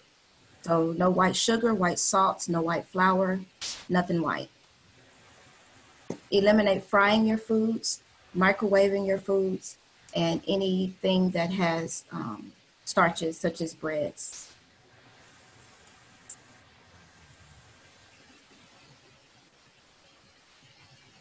Just a few quick food preparation tips. If you're going to consume grains, you want to soak those 10 to 24 hours before you use them. This helps reduce the phytic acid and any enzyme inhibitors and helps break down gluten. You also want to soak all your nuts and seeds 2 to 12 hours before you use them. Soak your legumes, those are beans for those that aren't aware, in distilled water for 24 to 48 hours before use. And always wash fruits and vegetables before you use them. You can use distilled water to clean those. I also use apple cider vinegar sometimes. So I have to soak walnuts before I eat them if I'm eating walnuts as a snack? Yes. And you want to peel your tomatoes before you induce them. Can I buy them soaked? So if I have a company that soaks their walnuts according to these standards, and then I eat them a week later, am I losing anything? Am I getting anything from that? So I personally haven't heard of purchasing pre-soaked. I don't trust anybody, so I do it myself. I haven't heard of that, but I can Dealer's Guild. free. I'm just saying. Go ahead. Yeah. Do I need to soak my almonds? Yes. Just pass me the business ideas. I'll make them happen. Got you covered, Clive. We need you to become a member first, though. Let's see if you last. I yield. Next Gina one, Longe, I had a question about the peeling of the tomatoes. I've always been told that a lot of the nutrients are in the skins of the vegetables and fruits. So can you elaborate on that? If you're getting them organic, then it's okay to consume them without peeling. I have a question. Indelia? So this would be for non-organic No. items or for every item? This is for everything. But if you have a problem with phytic acid, if you peel your tomatoes, it reduces that. Nina Swahi? Indelia? What is a legume? What I mean, yeah. What do you call legume and you know compared to? What is a legume? It's a bean. Those are beans. Oh, the beans. Okay. Yes. And what do you call starch then? Because sweet potatoes have starch, right? Yes. So we should avoid like the roots vegetables, like sweet potatoes, yam, and all of those. So here at UBA, we try to practice a raw foods or if you can, a raw foods diet. And potatoes is not on that list because it does have starch in it. No, sweet potatoes I'm talking about. Oh, sweet potatoes. That's a catch-22. It's about the same. It's healthier than potatoes, but than regular white potatoes, but it still isn't one that's on the raw foods list. You know what we need to do? So if I cannot eat it raw, then I can't consume it. Is that what you're saying? Most foods, if you consume them raw, it is better for you. The ones that you can. Okay. we should do a series of videos. I'm coming up with a lot of ideas that somebody here is going to try to steal, because that's how some people do. We need to come up with a series of videos like this versus that. White potato versus sweet potato, right? Almond versus macadamia, things like that, and then really break it down. I think that might be a cool little side project that if somebody wants to do, I'll do it with you. Okay. You can come to my kitchen. For real. Now we're going to talk about the water that you should be drinking. I'm going to read these 4 to you just for clarity. Number 1, the human body is composed mostly of water, and you can completely replace all the water in your body in 2 days. If you change the water in your body, you change your blood. Number 2, the best water is found in natural springs, spring water. This water has been stored in underground lakes called aquifers for thousands of years in some cases. Your water should always be clean and bioavailable to your cells and tissues. Number 3, spring water is naturally alkaline. You can also improve your water quality by adding natural electrolytes, such as fresh squeezed lemon juice, to charge or structure the water. Number 4, alkaline living spring water is essential for mineral absorption, is effective against stubborn viruses such as E. coli, helpful in combating addictions, and is helpful and energetic. Alkaline living spring water is the way to go. I'm sorry. No, I drink a lot of water, but I be seeing like great springs, but some of them say purified, some of them say alkaline refined, some of them say natural spring water. What is the difference between the waters that you buy in the store, that why they have these different labels on them, or is it just a marketing thing? Spring water is the best water to use because it's naturally alkaline. If you have purified water, I mean, there's nothing wrong with it, but if you add lemon juice, you make it alkaline. So whatever water you drink, squeeze a lemon in it will change it to an alkaline type of water. But the best water to buy is spring water. Okay, thank you. Asante sana. There comes my problem. We sell spring water in my country, but because it's hot, right? Those waters are stored in plastic containers, like plastic bottles. And brother Assad spoke about BPA. So what choice do I have? Because I was drinking tap water thinking that it would be safer for me to drink it than the water that was stored in plastic bottles under the sun. So Queen, does your local stores have water in glass containers? No. Okay. Since you're not in the U.S., I really don't know what to tell you. But you said that if I squeeze lemon, look, if I drink, let's say I drink tap water and I just squeeze lemon in it, would it be less harmful, or you really recommend me to find spring water? Your tap water, do you have a filter on your home? Is your water being No, but filtered? I can get one. I know I can get one. This I can. I would buy water out of the store before I drink the tap water. Yeah. All So right. I do have a little bit of a workaround as I was transitioning. Yeah, somebody said a water purification system. You got your tap. You throw a filter on it to get rid of a lot of those metals, but it doesn't get rid of everything. Like, I don't think they found a perfect filter yet. But there are some really, really good filters out there. And then we add a little bit of lemon and lime to it, or lemon to make it alcohol.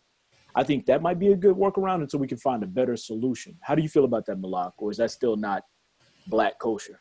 No, that's a great solution. As I said, I don't know what her country's guidelines are, so I really can't offer any advice, but that is a good workaround. Can I ask a question? Indalea. Yes, ma'am. So I'm wanting to know, I saw here on your previous slide that you said to soak the vegetables, the grains, and such in distilled water. What's the difference in soaking them in the distilled water versus using like the spring water that you all are suggesting for us to drink?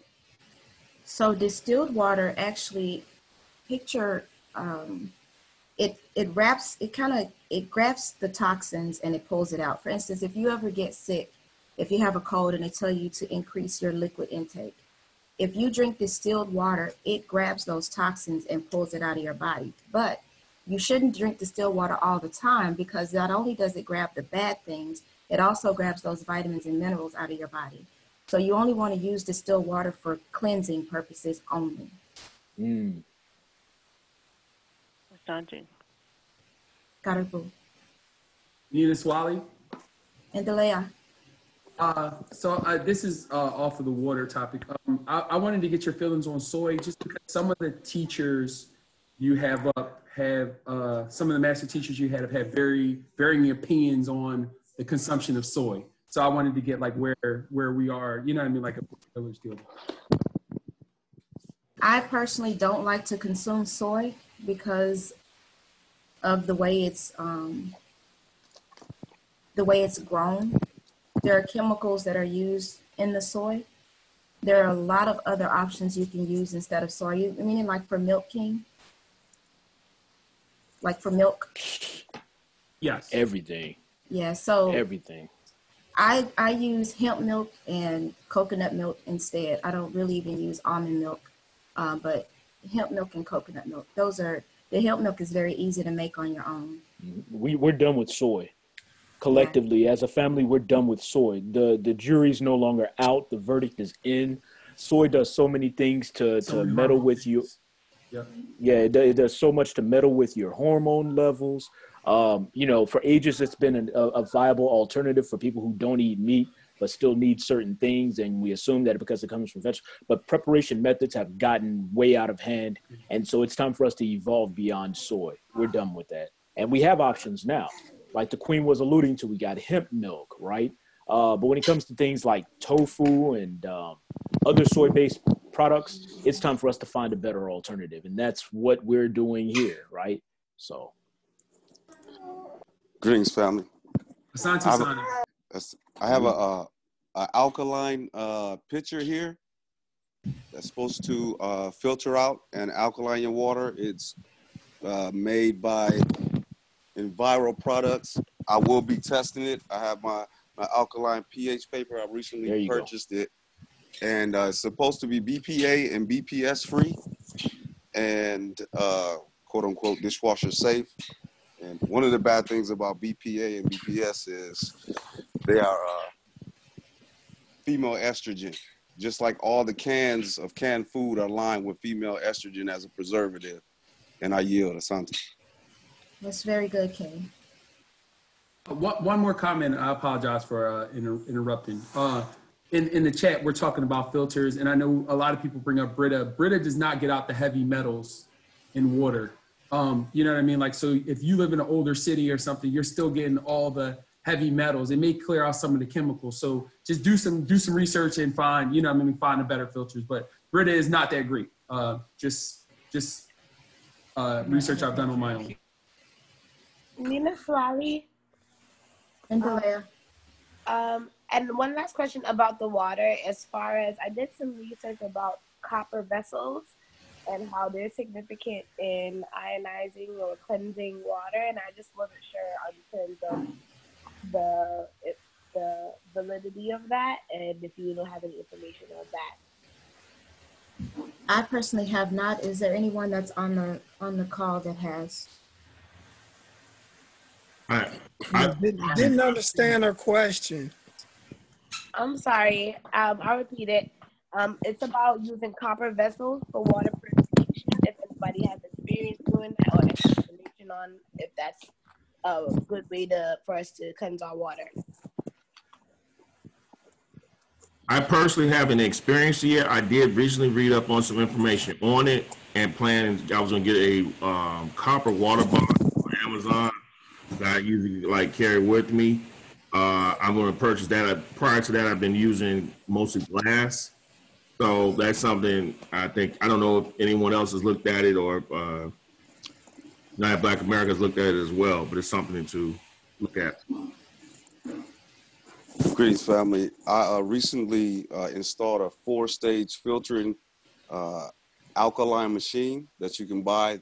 They're kind of expensive, between $1,500 and $2,500, that you can install right at your tap. It's a 4-stage filtering process, and then it goes into the alkalizing machine to where you can alkalize your water up to, I believe, 12.5 pH.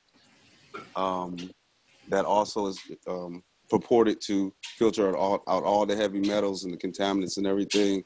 So I would suggest that the family research alkaline water filtration systems that you can install in your home. I yield. I'd like to ask the Queen and comment on the last statement. I recently listened to a lecture stating that alkaline has become or has been a marketing ploy to make money because the body naturally alkalines itself, and the machines that have been used, if they make the water alkaline, it only lasts a day or two. Could you comment on that, my queen?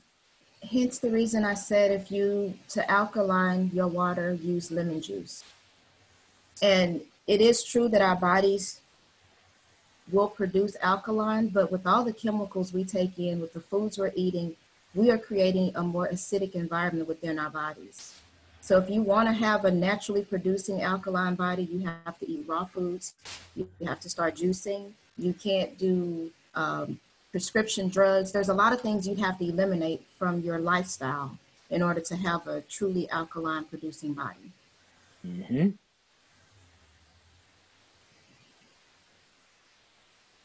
Can I continue? Thank you.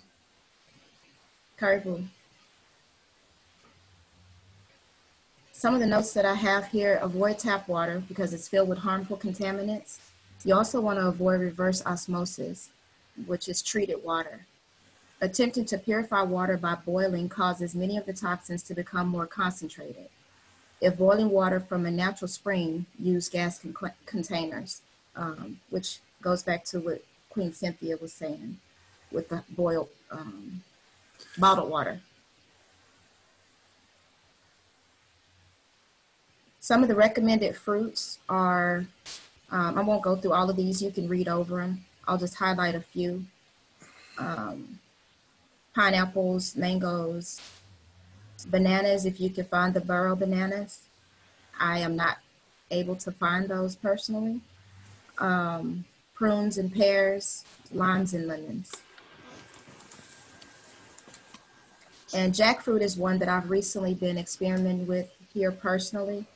My daughter she's trying to go vegan now, so I use jackfruit a lot to create a meat-based product for her. So we do vegan tacos using jackfruit, or you can get the barbecue kind. Looks like pulled pork, but it's fruit.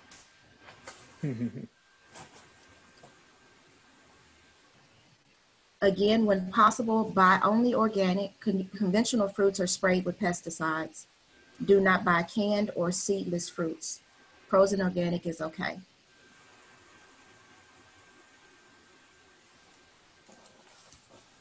Some of the recommended vegetables, I'll let you read through those. One of the ones that are very good for your body are the sea vegetables.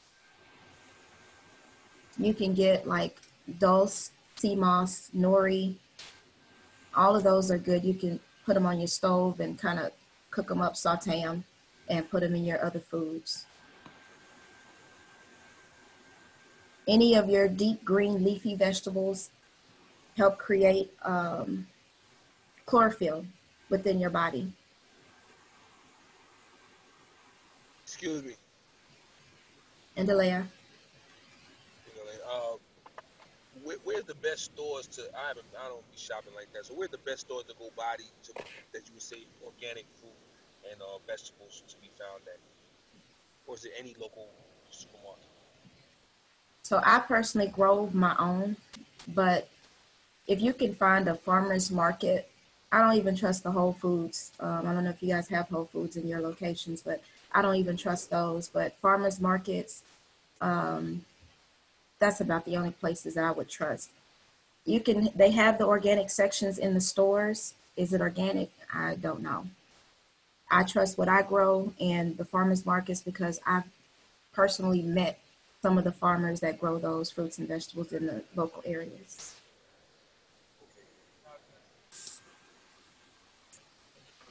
Asante.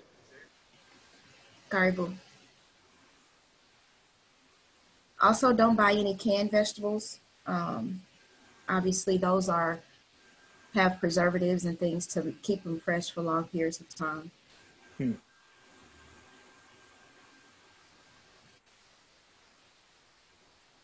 Some of the recommended nuts, seeds, grains, and beans. We try not to consume a lot of beans. There are some that are beneficial for our bodies, for our melanin, such as lentils and garbanzo beans. And again, I'll let you read through some of those to get an idea. Can I another? Andalea. If you had to choose between not eating canned vegetables and eating them, if you had no other option, what would you do? Would you just not eat them at all? Or I would not eat them at all. I mean, if you could. I'm sorry. I'm saying you had other foods to eat, but you didn't. But the canned vegetables, you didn't have no other type of vegetable. All you had was canned vegetables. You wouldn't eat them at all. Period. I wouldn't, because for me, there's always an option. I got a yard, so I'm gonna grow mine. I just have some people that I know that don't have an option of getting other kind of vegetables. Can they get frozen? Can they get frozen vegetables? Maybe. I'm not sure. But they, like I said, they have to eat the canned vegetables, or they don't have an option for or they either have to eat that or not eat it. So I didn't know if I wanted to recommend to them not to eat canned vegetables, not to eat vegetables at all. Yeah, I don't know how to answer that because I know what's in the canned vegetables, so I avoid them. Okay, I'm just gonna tell them to do the best they can to avoid them. All right, thank you. You're welcome. Like, I got something to say.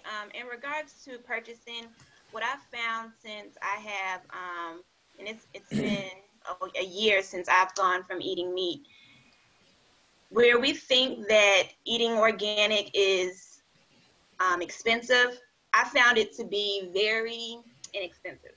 I can go and get me, because I don't grow a lot of my food. So if I go and I get me a bunch of kale or spinach or tomatoes or whatever the case may be, I can have salad to last over a week.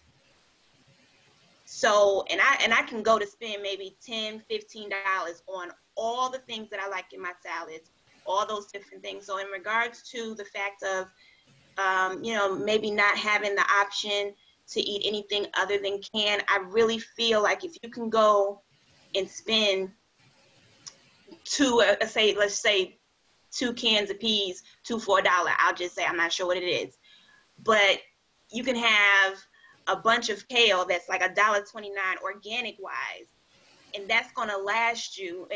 Especially if like you're feeding a family of 5, that should last you, that bunch, at least two bowls of salad.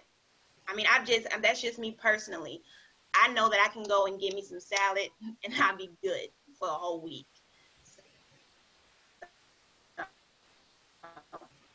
That's just my take on purchasing. Asante Sana.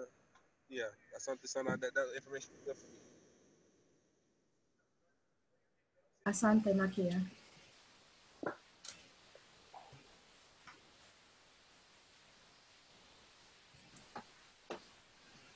Now here is my favorite topic. Some of the recommended herbs and roots.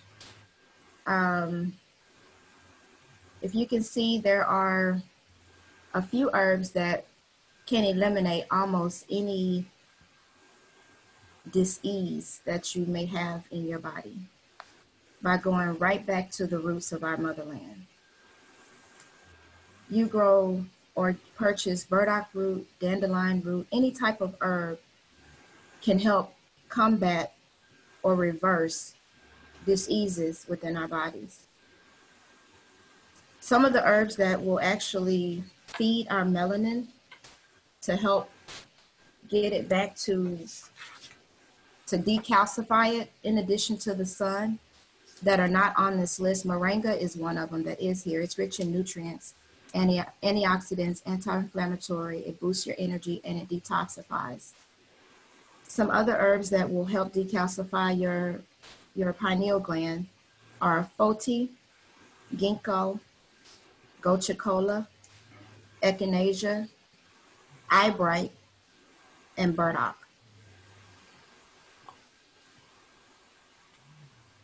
Can you repeat that, Queen? Sure. Foti, F-O-T-I, ginkgo, G-I-N-K-G-O, gochicola, G-O-T-U-K-O-L-A,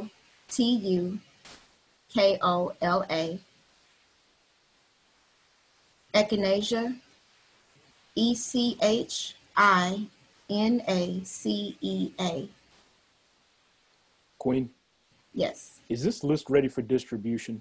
Because you'll be spelling out things for the rest of the day. Can I go ahead and give this list out to the students yet? Or are y'all still doing some work on it or what? We just got to change the first page, changing the new Healers Guild members, put those on there. Okay. And is that something you need me to do, or like how soon can we get this list to the students? I tried to do it last night, but I'm not able to find it in editable form. Okay, I'll take care of it so we can get this to them. Asante.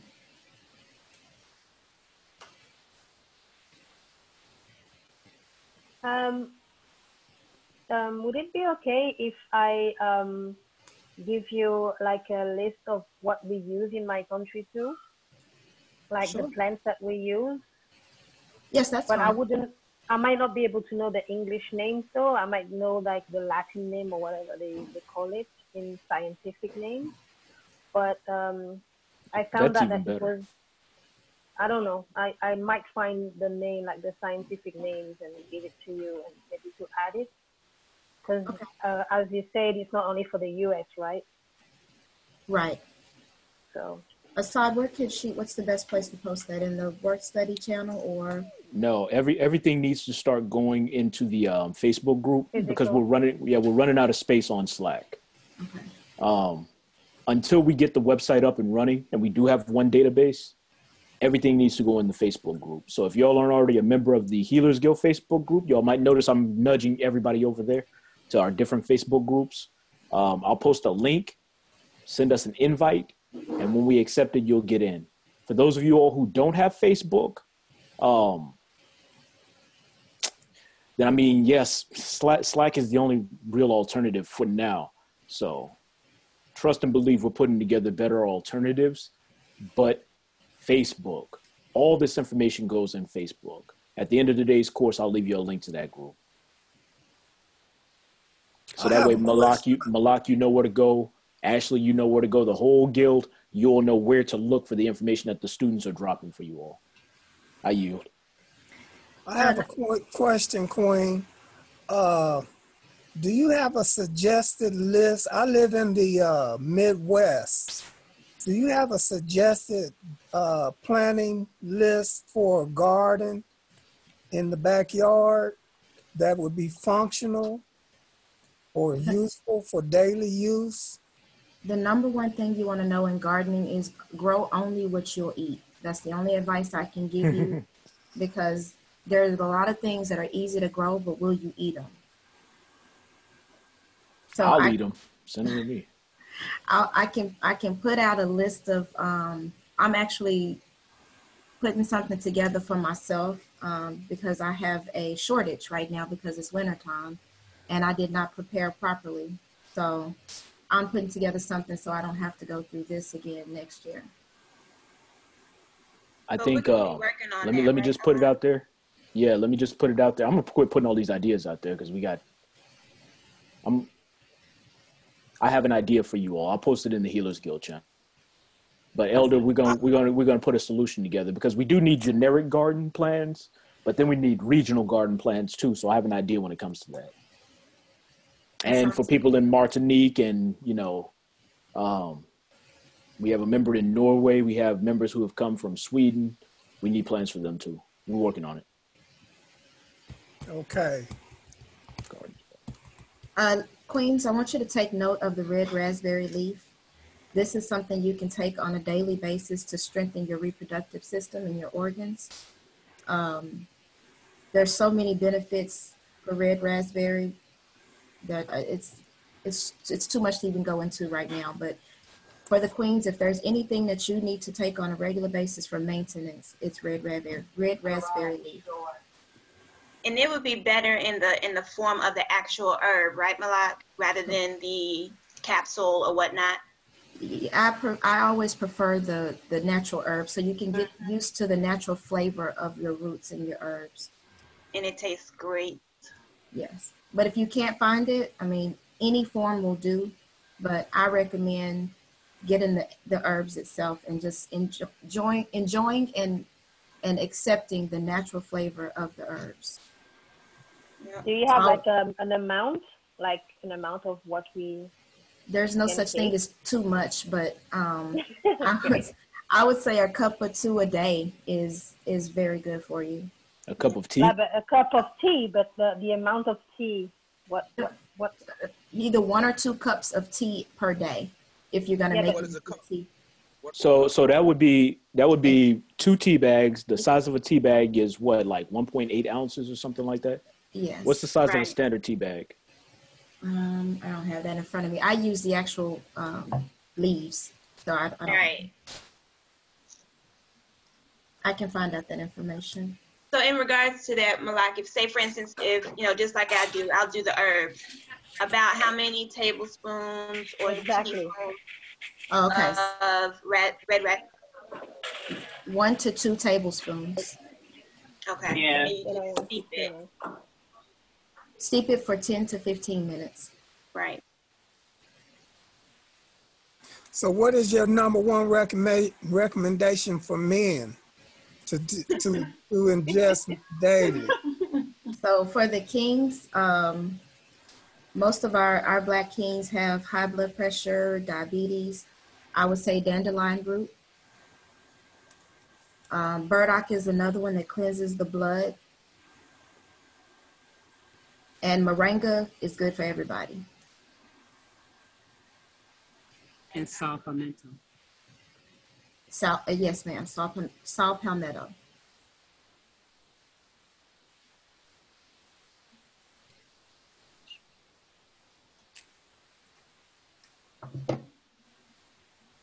I'm going to move on to the recommended spices and seasonings.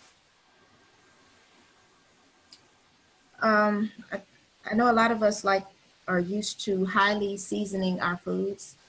Mm-hmm. I recommend getting back to enjoying and understanding the natural flavors of things.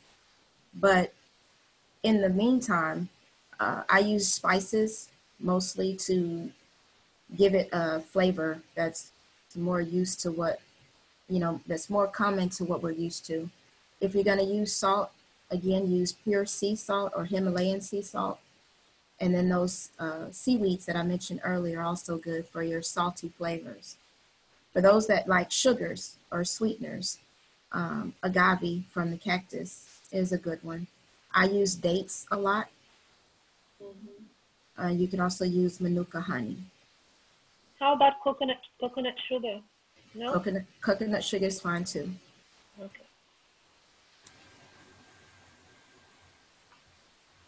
The coconut is one of those that are on the approved beneficial types of foods. I didn't get that, Malak. I'm sorry. What did you say exactly? Coconut, that's one of those approved foods that are beneficial in many ways to our bodies. Okay, thank you.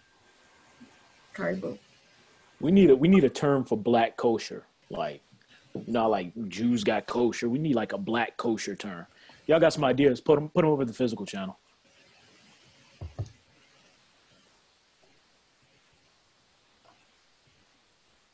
Now here's some recommended oils. Please take note of what's in red. I know a lot of us tend to try to cook with olive oil. don't.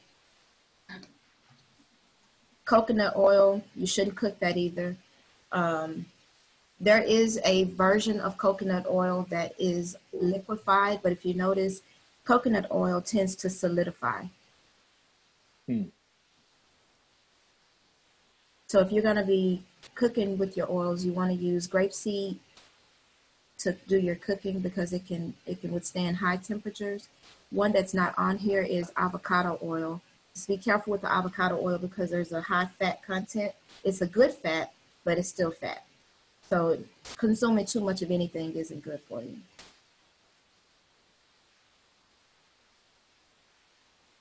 Oils can be used for salad dressings and other preparations. For instance, when I make kale, I eat kale almost every day, kale or greens. If you're going to make a salad out of kale, a good thing to do, if you put a little bit of olive oil on it and just scrunch it together, it softens it. And that keeps it from having that too rough tasting in mouth. Squeeze some lemon juice on it and, just kind of saturate it. Not too much oil, but just squeeze it to soften it up.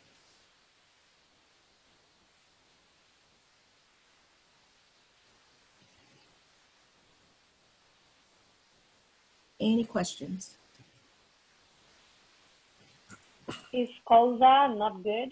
Like colza oil? I don't know if you know that one. What is it called? Colza, C-O-L-Z-E. I've never heard of that. Oh. Let me try to see if I can have the English name. Wait, maybe. Mina Swali, I have a question. I missed the part about the frozen vegetables, and I wanted to know what was said about that. So fresh vegetables are the best vegetables. But the king was saying that in the event you can't, if all you have are canned vegetables, should you consume them? I personally say no, just because of all the preservatives that are inside of those. An alternative, if you can't get fresh vegetables, to canned would be frozen. So frozen is better than canned, but fresh is the best. Yeah, we can say empirically that frozen is the only acceptable means of preservation in this day and age. If you have access to the resources to freeze something, because I know our brothers and sisters on the continent, they don't have freezers. So they eat most of their food fresh, all right? There is under no circumstance any reason why you should be eating food out of a can. If we think about nature, nature preserves things in a couple of different ways. You have brine, that's a natural preservative, but foods don't taste good when they're brined. Can everybody still hear me? Yes. All right. Foods don't taste good when they're brined, and if it doesn't taste good, let's be real, you're not going to eat it. Nature preserves things by freeze drying them as well, but certain foods don't respond well to freeze drying either. So just normal freezing is black kosher. We need a term, black kosher, right? Freeze your foods. Don't eat foods out of a can. There's no reason why. You don't know what's in that can. But I can tell you that any green beans that can stay on a shelf for 3 years aren't green beans you should be putting in your body under optimal circumstances. I say under optimal circumstances. During survival situations, you will see me recommending things like MREs. Shouts out to the vets out there. MREs are as far away from real food as you can get. And if you've ever tried to digest them, you know what I'm talking about because they come out looking like they went in. But under survival situations, under short-term situations, yeah, you got to eat out of a can. You got to eat whatever you can eat. But when meals ready to eat. But when those situations have passed, then you need to stabilize yourself and stabilize your diet. You need to treat for shock, as they say. Shouts out to our brother Jason, EMT, right? So stop eating out of cans. I mean, if there's one rule that you can follow, there are several rules. If it's white, it ain't right. Look in your refrigerator. If there's anything that's white in there, you need to go ahead and get rid of it right now. All right? That's an easy rule to follow when you go to the grocery store. If it's white, it ain't right. Get it out of sight. Yeah, there are caveats. There are always caveats. Sea salt is white. Hemp milk has, it is basically white. When you peel a banana, that's white. But I'm talking about that white sugar, white salt, white flour, white people. I'm just playing. I always say that. White milk. All right. Get rid of all of that. That's number one. Number two, fresh or frozen. you know, I think Malak, you touched on this, the hierarchy of preparation we didn't talk about. The hierarchy of preparation. Raw is the best, fried is died, right? Fried food is death. Some of y'all just finished eating fried food this morning and you don't care what I'm talking about. Okay, cool. If you don't want to follow this advice, don't complain to me about your medical bill and how they treat you at the hospital. Everybody's talking about how expensive it is to live this lifestyle. If you put the price tag of the food, of the amount of money that you spend on food next to the price tag of an average medical treatment for any of these preventable illnesses, high blood pressure, diabetes, stroke, heart disease, you tell me which bill is going to come out to be substantially higher. It's going to be that bill that those Albions slap you with. So don't tell me how expensive, don't talk to me about how expensive it is to get the right kind of water filter, to pay attention to what you're putting into your body, to prepare it the right way, right? Because at the end of the day, you could be getting a $50,000 medical bill. Some of you all got $50,000 medical bills right now. Some of y'all got 10,000, 20,000, 30,000 medical bills right now. And if you keep playing around with your diet, it's coming for you, all right? Or you can invest $10,000 in the right water filter, the right herbs, the right foods, and live for another 10, 20, 30 years in your right mind and right body. I don't know if y'all are looking at Malak, but she's not 19. I don't know when the last time you looked at Queen Afua was, but Queen Afua is not 25. She's not 35. Queen Afua is in her 70s, right? And when we were having coffee together, you know, people would give me the eye like that was my woman. I wish. You know what I'm saying? So this works. It improves your quality of life. It's an effective weapon. It's an effective defensive mechanism against these weapons that we're talking about. And it's cheaper than the alternative. It's cheaper than the alternative. All right. That's all I got to add. Frozen is absolutely fine. Right. Nature freezes nature freezes its elements. For lack of a better word. And I'll just leave it at that. If I can add on to Malak. Malak, Queen, can I say thank you? Can I say asante? You did an excellent job. Your spirit always, you know. There is something I want to add. Yeah. One thing I want to add, we talked about how to fight infection. If you do a detox regularly, we're about to start a spring equinox detox, March the 1st. One way that you can fight infection is to go through a regular cleansing of your body. We're going to start with 7 days of raw food. We'll go to 7 days of juicing, and we'll finish it out for 21 days with 7 days of raw foods again, just to get you back into the habit of consuming solid foods again. Queen, are you gonna put like that in Slack? Yeah, I'm actually going to put together recipes that I'll be posting out to kind of help everybody stay on track. For those that are not used to detoxing, that was a big help for me to have somebody to guide me along the way. But I will say invest in a juicer. That's something that you want to make sure you have, juicers and food processors. But for this challenge, if you don't have a juicer yet, please, please, please go out and get you a juicer. Excuse me, miss. Excuse me, pardon me. In the lab.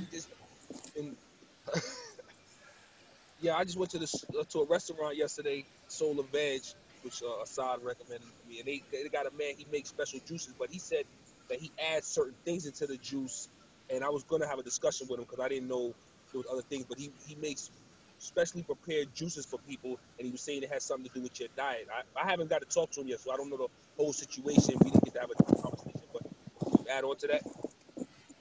I'm assuming you're talking about certain fruits and vegetables that are beneficial for certain organs. Yeah, I guess I don't. Like I said, I don't have anything specific. Cause like I said, he wanted to discuss with me. Cause I was going in there asking about the diet. Cause that's one of my main things is to transition to vegetarian, vegan, and to get to that point. But I also trying to find the information and knowing why I'm doing this and the certain things that you should do and shouldn't do in that transition. So I was asking him yesterday. We didn't get a time to talk, but he just told me that there were certain juices and certain vegetables and fruits that you add in for certain things. But like I said, we didn't get a whole discussion on it. I'll mention some of those when as I'm putting up the recipes, but that is a true statement. There are certain certain foods that are good for your kidneys or some. So depending on, this is also a time that you can focus on organs that are giving you problems. So if you know you're diabetic, you want to add in, more dandelion root during this detox. So we're not just doing fruits and vegetables for this detox. We're also going to add in some herbs to help rebuild those organs. So for the family who are looking for resources, I see everybody's asking what the best juicers are, what the best filters are, comparisons and things like that. We're going to be creating content on all of that to let you all know. All right.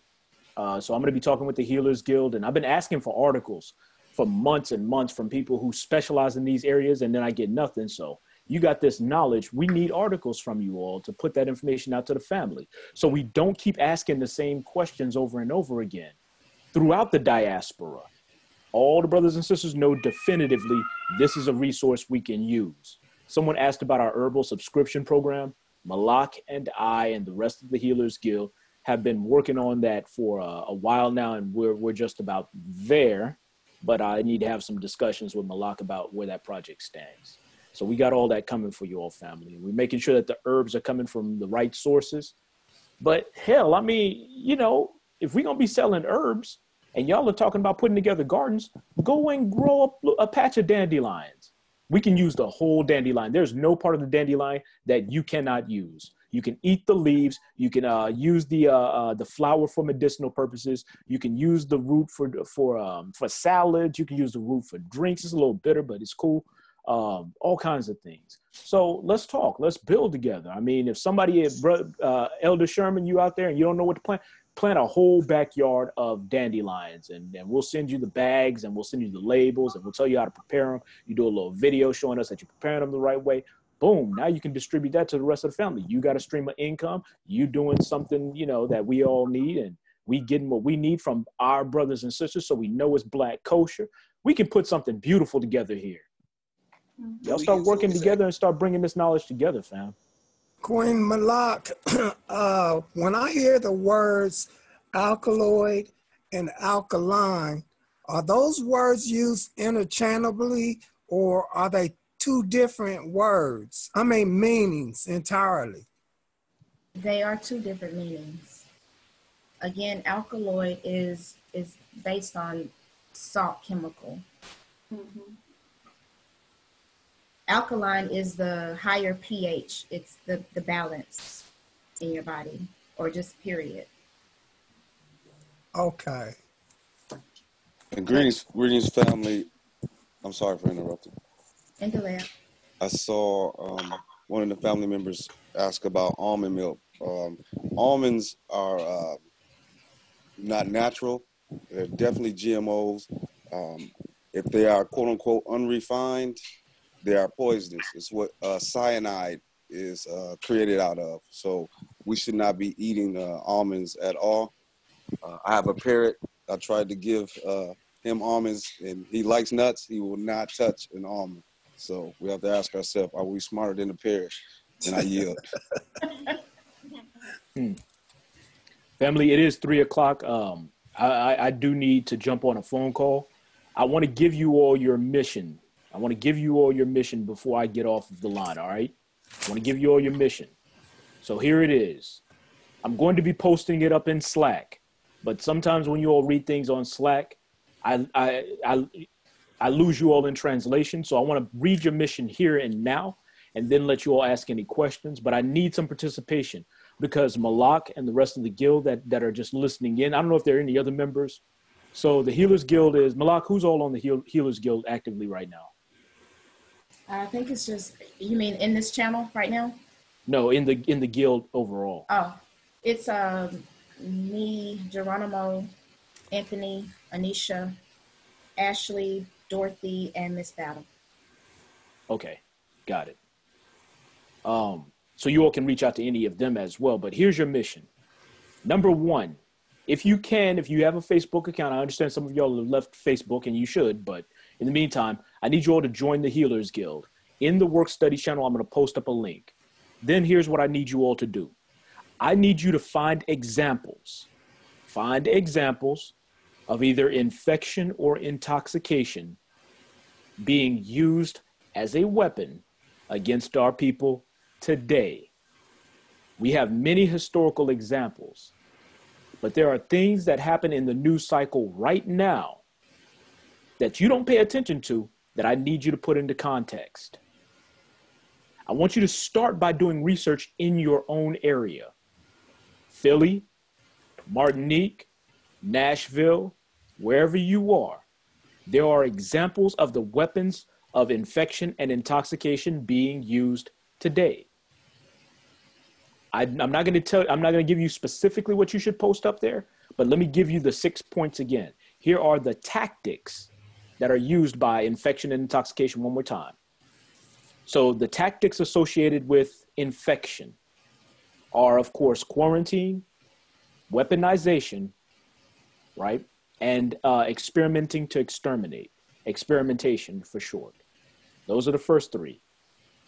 The tactics associated with intoxication: abundance, scarcity, and sacrifice zones.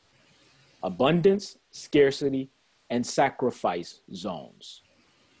I know our conversation was really rich today, really deep. So y'all might have lost the basics.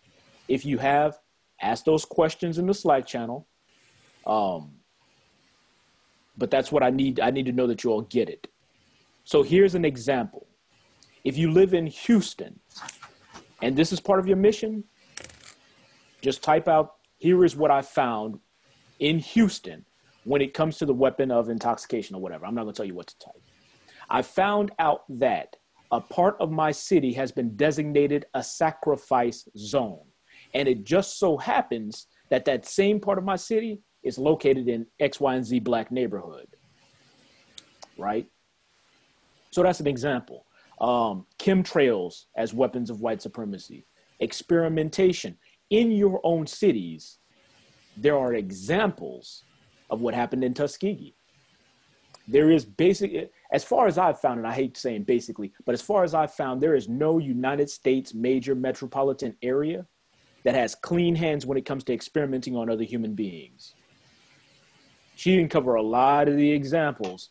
There are a lot of examples that you can find. If you're hurting to find examples, look to the prisons. A lot of prisons have experimented on prisoners. All right? Look to the prisons. So again, find examples of how quarantine has been used against our people. Quarantine is keeping you in an area that will expose you to disease. All right, and the way that they do that is making sure that the disease is in that area and not giving you any help. So if there's an HIV/AIDS outbreak, they'll let it spread and they'll do nothing to try and stop it. That's how quarantine works, keeping you in an area and withholding help. Quarantine, weaponization, turning a disease into a weapon. There's a patent for Ebola. Experimentation, experimenting on people without them knowing about it. Abundance, meaning, here's what abundance means, family. It means they're making harmful substances available to you in abundance. Can anyone give me an example off the top of your head? When you look at Black communities, what do they make abundant? Flint water crisis, lead. Okay, lead is a good one. I heard somebody say liquor stores. Chinese food stores. Liquor stores, Chinese food stores. That's abundance. All right. There's an abundance. Okay, now put them all in Facebook. There's an abundance of harmful substances and outlets and distribution centers that make it convenient for you to eat poison. All right. Scarcity, withholding things from the neighborhood, withholding things from the community. I see somebody typing it out in the chat room. Somebody mentioned it earlier. I'm not going to mention it. Posted up in the Facebook group. I'm talking about sacrifice zone. I'm talking about food deserts. Look in your city. Don't just say that they use food deserts. Here in Detroit, this area is a designated food desert, and here's what that means, and here's why. And then sacrifice zones. Sacrifice zones are parts of the city that are zoned industrial. They're so polluted, nobody should live there. Yet and still, they'll build projects on top of that old toxic dump. And next thing you know, the members of that group of projects, they come down with cancer. In Louisville, Kentucky, there was a factory called the Black Leaf Plant, And the black leaf plant was shut down, but not cleaned up. They tore down all the buildings. They put concrete over the soil. They put lead pipes in the ground, which soaked up even more of those toxins. And they built projects right on top of the old black leaf plant site. And now all these members in the projects are coming up with crazy kinds of cancer. Can't figure out why. All right. There are black leaf plants in your city. Find them and post them up. And I just want to leave one more thought before I jump off, because I know this member is like, Assad's always talking about being on time in this 308. Some of you all don't believe our people need reparations. Some of you all think our people don't deserve reparations, right? Some of y'all argue against reparations. If we gave brothers and sisters reparations, they'll just be right back in Foot Locker, giving it right back to the system of white supremacy. While that may be true, when we look at what this system of white supremacy has done to us, from the black leaf plant to the Tuskegee experiments, to the Henrietta Lacks, to all the examples that I'm not going to give you all because that's what Facebook is for. They don't just owe us reparations for slavery. They owe us reparations for damn near every area of our life and every year that we've been walking this earth as individuals. Because if we look at every area of life, we can see where the weapons of white supremacy and the system of white supremacy has intentionally denied our people the prosperity due to them. Not just physical, but when it comes to career and academics, when it comes to our relationships, when it comes to our resources, there are so many examples of areas where we deserve reparations that it's no longer a question as to whether or not we deserve them. The question is, to what degree. So with that being said, I yield. And if you have any questions about the mission, I need to know. And I'm just going to take 5 more minutes of your time to do that. And before I hand it back off to Queen Ashley, Sister Ashley. So if anybody have any questions about the mission. It's 3 parts to the mission? No, it's just one. Do research in your area. I guess it's 3 steps. Do research in your area. If you can't find anything in your area, zoom out. Identify how the weapons of infection and intoxication have been used against our people. Again, locally. If you can't find locally, go regional. If you can't go regional, go national and international.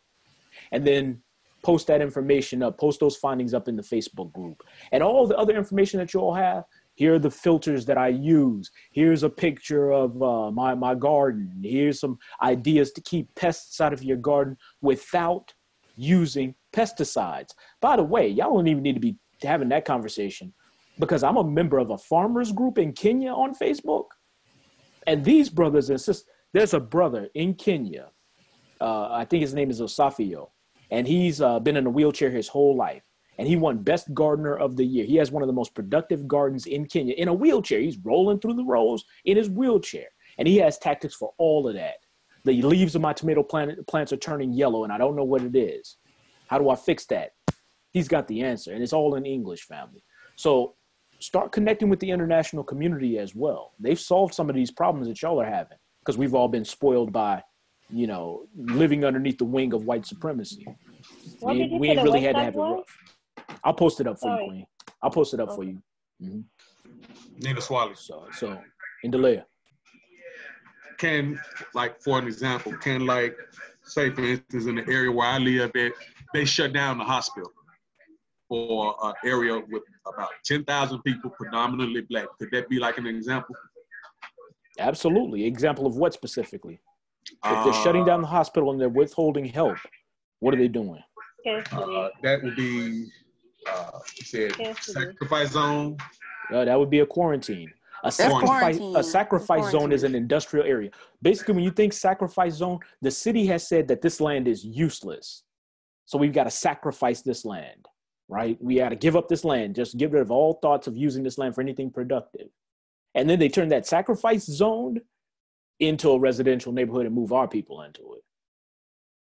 All right. So that's what a sacrifice zone is. When city planners are doing their thing, they don't even think about that area for anything productive because it's an industrial wasteland. It's been sacrificed in the name of industrial progress, I guess. All right. So that's sacrifice zones. Quarantine is withholding help. So if you're sick and you don't have access to help, you're stuck in an area where you just got to basically die out because you don't have access to help. All right. Now, lay what? I have Nina Swally. I don't remember how to say the question. That's right. Is that it? Oh, okay, cool. Mm-hmm. It's Mimini Cynthia. Is vaccination one of it? Post it up in Facebook. Well, actually, if I tell you while I give it, I don't think if I tell you, I won't give it away. So yes, vaccination is a form of intoxication. The definition of intoxication is the consumption of harmful substances. Any way that you can consume a substance intravenously, the air, the food, the water that you drink, any kind of physical consumption can be considered intoxication if what you're consuming is harmful. All right, so the definition of an intoxication is the consumption of harmful substances. That is a white supremacy. I mean, that is a white supremacy. That is a weapon of white supremacy. Asante. Karibu. Okay, so if y'all have no other questions for me, I'm gonna go ahead and yield and jump on this phone call. Queens, you all got it. We always say we're not gonna hold everybody hostage, but I'll take the blame for it. Y'all cuss me out in the chat. All right. I love you all, Queens. I love you all, Kings. Thank you all for being here today. Queens, you all got it. I yield. I don't have too much to say. I'll just provide the books to add to your library if you don't have them already. I guess it kind of coincides with the lesson. But you got the Medical Apartheid that I do believe I mentioned in the very beginning. That's by Harriet Washington. Imhotep, the Egyptian father of medicine, proven by historical archives. That's by Jameson B. Hurry. Then you have the African Holistic Health by Dr. Layla Africa. And you have Heal Thyself for Health and Longevity by Queen Afua. So I know, and this is a sidebar, and I'm not going to keep it long or make it long, but in regards to perhaps some of you who may be in transition of going from being a meat eater and wanting to, move your way over to vegetarian and so on. I guess I can only speak from my personal way. It was kind of easy. I stuck it into my mind that that's just not what I wanted to do anymore. But we have to think about it from the longevity standpoint of what are we trying to accomplish. Definitely, I'm not even going to make it seem like, oh, eating flesh or whatever the case may be.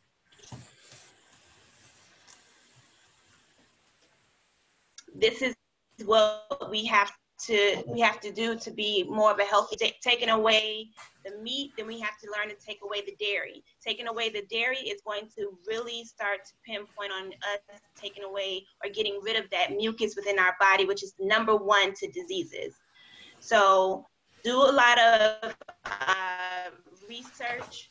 First, do the research. Understand why you're taking it away. We got to start changing our taste buds, obviously, because when you're putting those herbs in, or you're continuing to include a lot more vegetables, and we're getting to what has been provided to us here on Earth, it is a big change, but it's for the better. You have to understand that it's for the betterment of us. So I can only give a little bit about how I was able to transition, but you really got to put yourself or control, I guess.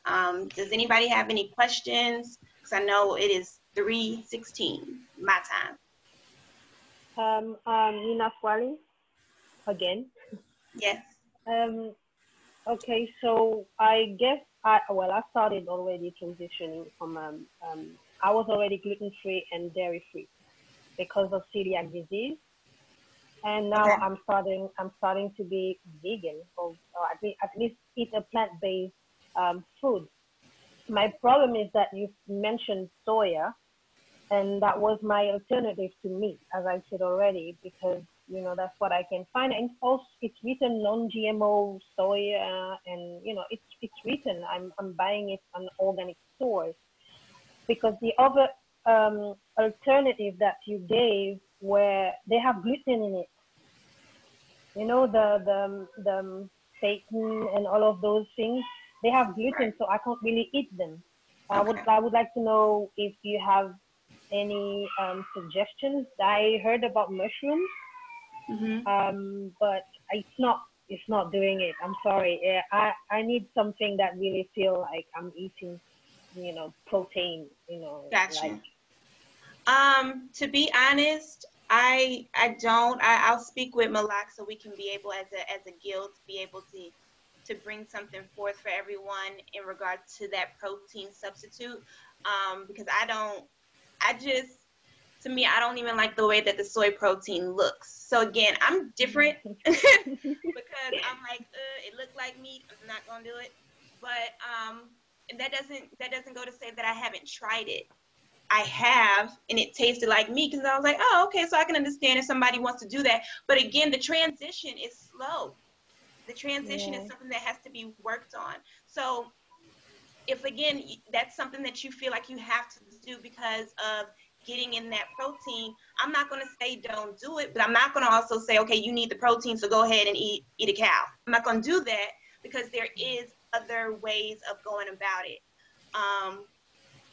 I get my forms of protein because I do a lot of shakes. They have those, they have vegan protein powders or whatnot. And because of where I work, I have a lot of people who are vegetarians there too and who are vegan there. So they kind of help me and that they kind of direct me in the way of, purchasing certain products. So definitely, I know that me and Malak, as well as the rest of the guild, Healers Guild, we're going to try to set up everything so that for those who need that substitute, it'll be a list that we could be able to kind of point you in the direction. And again, if you have to, rather than eat actual meats, if it has to, just so that you know that you're getting in some form of protein, if that makes you feel good, I'm not going to tell you don't do it. What I will tell you is don't do canned foods, but we'll find something for you, Queen. We're going to make it to where it's going to be better for you. I also have a say that we have in my country, which is don't eat anything that your grandmother wouldn't recognize as food. Mm-hmm. Yeah. So I have problem with the powder thing. Okay. Got you. All right. So like I said, we'll find something for you. Okay, thank you. Greetings, Queens. If I could just quickly add, it's Brother Jason. Go ahead. If you look at the largest animals on the planet, such as elephants and giraffes and everything, they are herbivores. All they eat is plant-based, no meat. So you can get all the protein that you need in a raw plant-based diet. The Queen I mentioned earlier, jackfruit is an alternative that I'm even looking into. But in a raw-based diet, you get all the protein that you need. You're not missing out on any protein at all. Look at the elephants, look at the rhinos, look at the giraffes, all plant-based. Honors and I yield. Thank you. Thank you. All right, y'all. Does anybody have anything else? If not, we will meet you here at the same time that we started next week. And I do believe that Asad will be taken on to that that particular week, and I'm not sure. It might be prosecution. Week 5, yeah. So it's gonna be a good one, like it usually is with Asad. So I appreciate you all for all who was able to stay on. Thank you so much. I'll get better on my Kiswahili, and yeah. We'll do something like that. It was great awesome. job. Oh, thank you. Some kind-hearted souls to help me keep the magic of the circus alive. To be before Hody. All right, y'all, peace. Peace and love to the family and nations. Same to you.